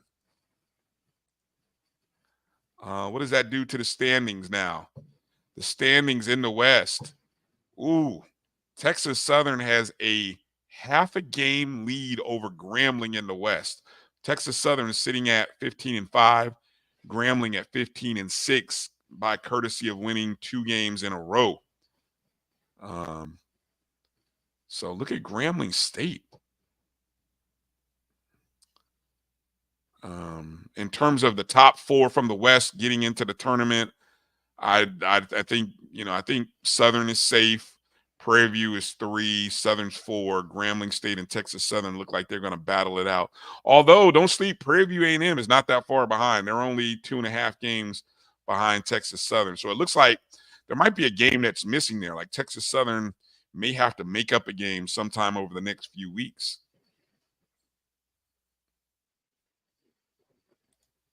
Over on the east side, Florida A&M takes 2 out of 3 at Jackson State. They close it out today with a 12-0, a shutout over Jackson State. 12-0. Nathan, zilch, 0. Donut. 12-0 over Jackson State. FAMU takes 2 out of 3 over Jackson State. What's even helpful is that Alabama A&M, who, look, Alabama A&M was towards the bottom half of that East Division. Alabama A&M took 2 out of 3 against Bethune-Cookman. They lost game 1, Drew, 20-3. Then came back and won,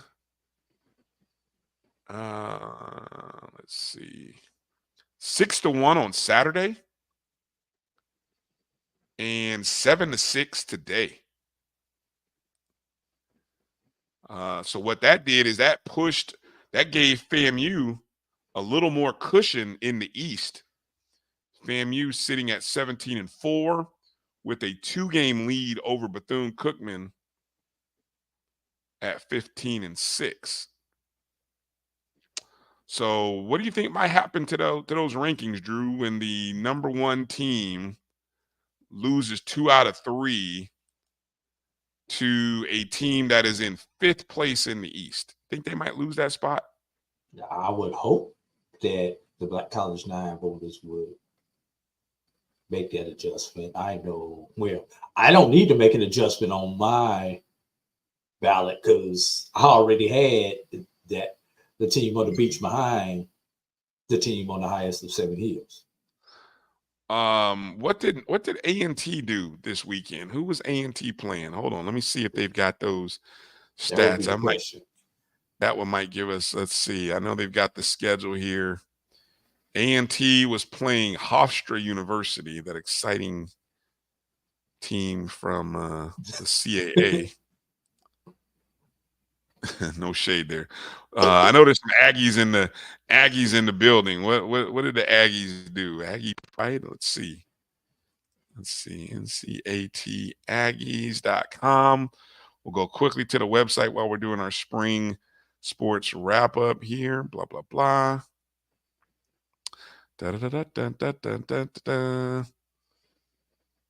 Baseball schedule. Let's see what A&T did against Hofstra. Uh-oh. Not good, Drew. Aggies have lost 4 in a row, so I'm going to assume here as I scroll down, I think they got swept this weekend. If they lost 1 in a row, that would mean a sweep in there somewhere. Yeah, it would, wouldn't it? Yeah. Waiting on the page to load up. Doesn't want to do it. You know, these websites, man, they move at their own pace. Yeah, 3-game sweep. They went up to Hempstead, New York, came back with nothing. Losing today 10-4, lost yesterday 14-4, and lost on Friday 5-3.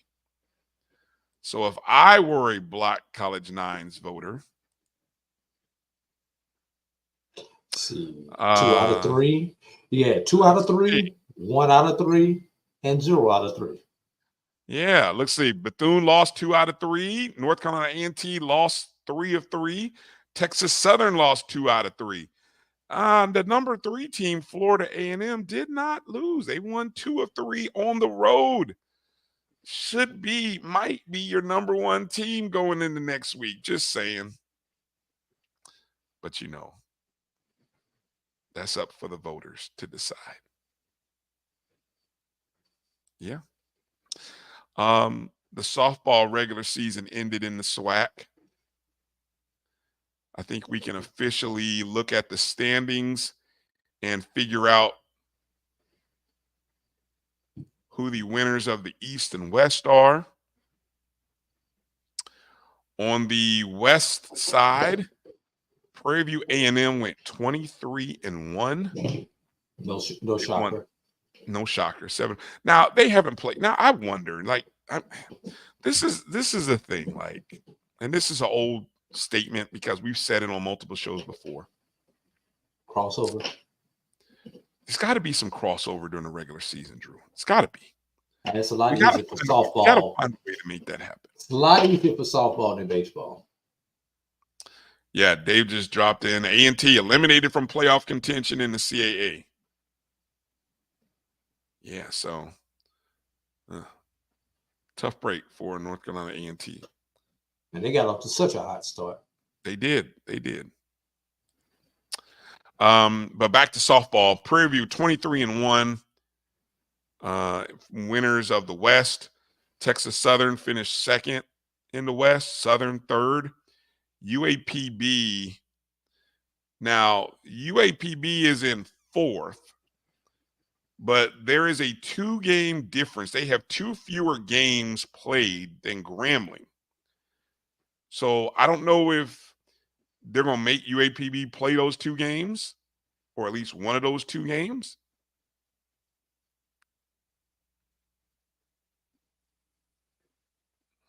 We'll see. But, yeah, Prairie View 23-1. They've been beating up on the West. I would love to see Prairie View outside of the conference tournament. I would like to see what they do against some of the teams in the East. And I guess that's going to happen, but it needs to happen during the regular season, in my personal opinion.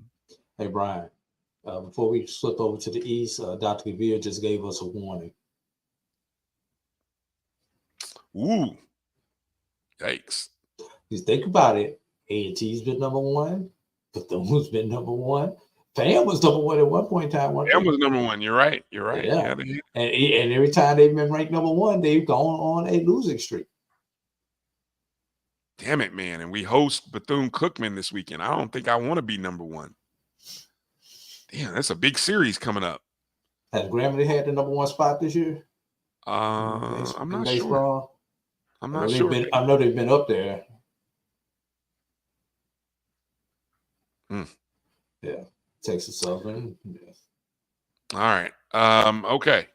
Well, thanks for that, Doc. I'm a little less enthusiastic now about the Bethune FAMU series, although it's a big series regardless. Okay.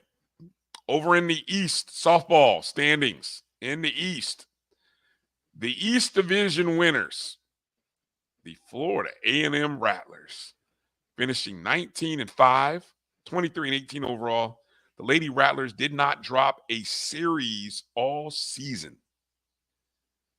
So congratulations to Coach Patterson and the ladies. We'll talk to them. I'm hoping we'll check on Wednesday's show. I'm sure we'll have Coach P on and maybe even a couple of ladies. They had a young lady, Lauren Peppers, threw a no-hitter on Thursday, a 5-inning no-hitter, 10 strikeouts. First time a pitcher at FAMU has thrown a no-hitter since 2014. Hey, Brian, hasn't FAMU pretty much had a player of the week just about every week of the softball season? It will be either pitcher or hitter. It seems like it. Seems like it. There was a week last week. It may not have been, but it seems like last week they didn't. Last week they didn't. I think they got tired of voting for FAMU, but they didn't last week. They didn't last week, and FAMU fatigue. Yeah, it'll be hard to deny it this week, though. At least the pitcher. Yeah, it'll be interesting to see if Peppers can get pitcher of the week.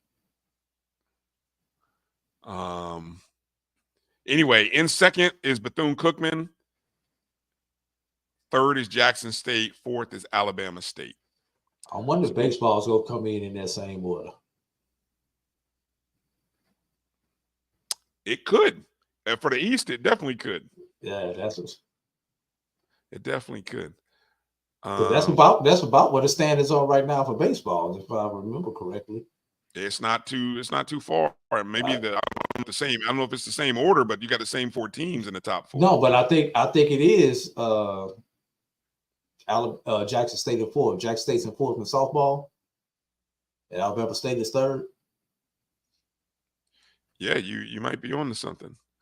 It just hit me when you said it. I think those standards are exactly the same as far as the place goes. Mm-hmm. So coming up this Thursday, Friday, Saturday, you have the SWAC Outdoor championships for track and field taking place in Baton Rouge, Louisiana at A.W. Mumford Stadium. That's on the campus of Southern University. So that newly redone track will get its usage this weekend. It'll be time for the SWAC Outdoor Track and Field Championships. Hopefully, they will get a chance to have it streamed, unlike some other conferences who will not be named, who did not have. Stop. I'm sorry? Stop. Just stop. I'm going to cut you off. I'm going to cut you off. You can do what you want. You can mute me if you want. I was just going to say that SWAC is, hopefully they will stream their. They did a great job last year. I saw what you did. Stop. It's all good. Mo Carter did I had to reach out to Mo and find out whether Mo will be on I know he did a great job on the indoor coverage for the SWAC Digital Network. It does say live on the SWAC Digital Network. So I don't know if that's just day 3 or all the days, but kudos to the SWAC for broadcasting their track and field championships. Okay, and then after that, on Tuesday, May 7th, you have the SWAC softball championships happening in Gulfport, Mississippi. Yay, the CAA streams their game. Yes, congratulations to the CAA. I'm just gonna give applause, Drew. I'm just gonna give applause instead of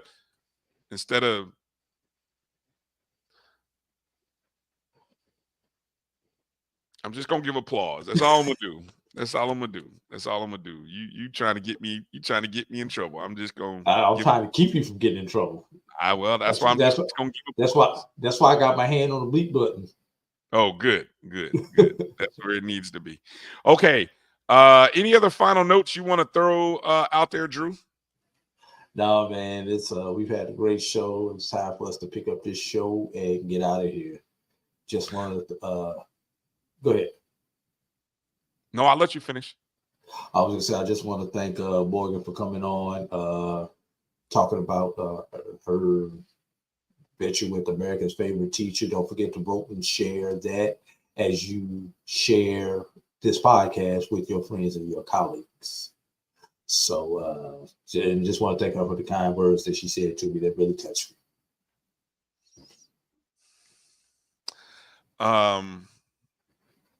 And yeah. No, that was not scripted, everybody, between Morgan and I. Well, I will say one final piece of news as we wrap up the show. A little happy retirement to CP, Candace Parker, one of my favorite women's basketball players to watch. So beautiful, so talented. Team update from the Las Vegas Aces after 16 seasons, which saw her win 3 WNBA championships, 2 MVP awards, and a pair of Olympic gold medals. Candace Parker has announced her retirement. The Las Vegas Aces family is thankful for the role Candace played in their 2023 WNBA championship season. And what does the rest of that say? And for giving all of us the opportunity to watch one of the GOATs of the game over the past 2 decades. And what a heck of a run there, from watching her step foot onto the campus of Tennessee for Coach Pat and winning a national title there, to everything else she's accomplished. What a beautiful woman Candace Parker is. And so there's a great broadcaster now and all that goes with it. So can you name the 3 teams that she won a WNBA title with, Drew? I know the Sky. Yep. And the Aces. Sparks. Yeah. The first one was the Sparks. Okay. That's the first one. And then she went to the Sky, and then she went over to the Las Vegas Aces. So yep, Candace Parker hanging up the it's passing the torch on. It's letting the next generation have it. So good stuff. Congratulations to Candace Parker. And we will miss watching you on the court. So hopefully there's some bigger and better things in the post basketball career for her. All right. Well, that's going to do it for this show. Yeah, I agree with you, Edmund, 100%. No, that was not Blue Jacket. That was not an onion. That was real. All right. Appreciate everybody for tuning in and watching, whether you watch us on Instagram Live or you watch us on Twitter. You can go and share the show, but more importantly, come back and find us. Make sure to subscribe to the BCSN on Facebook, on X, on Twitter, at MyBCSN1.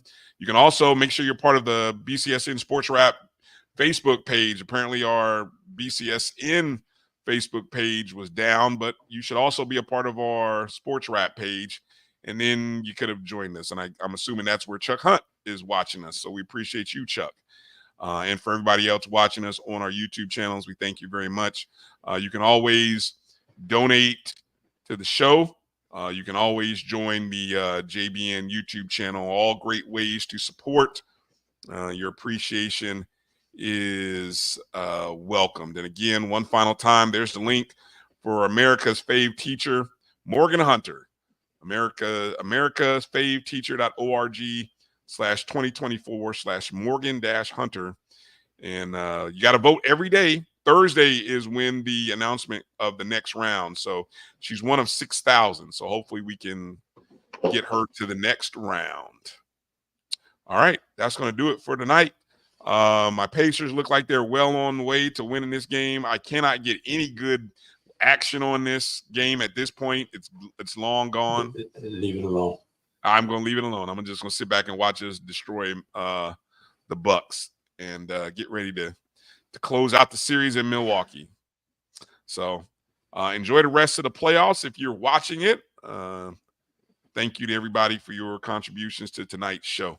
Again, thank Morgan Hunter for coming on. Thank all of you in the chat rooms for watching and sharing the show. Hit the thumbs up and the like button as you're out the door. For A.D. Drew, I'm Brian Fulford. Thank you for watching tonight. Peace out. God bless. Have a great light, week. everybody. Peace out.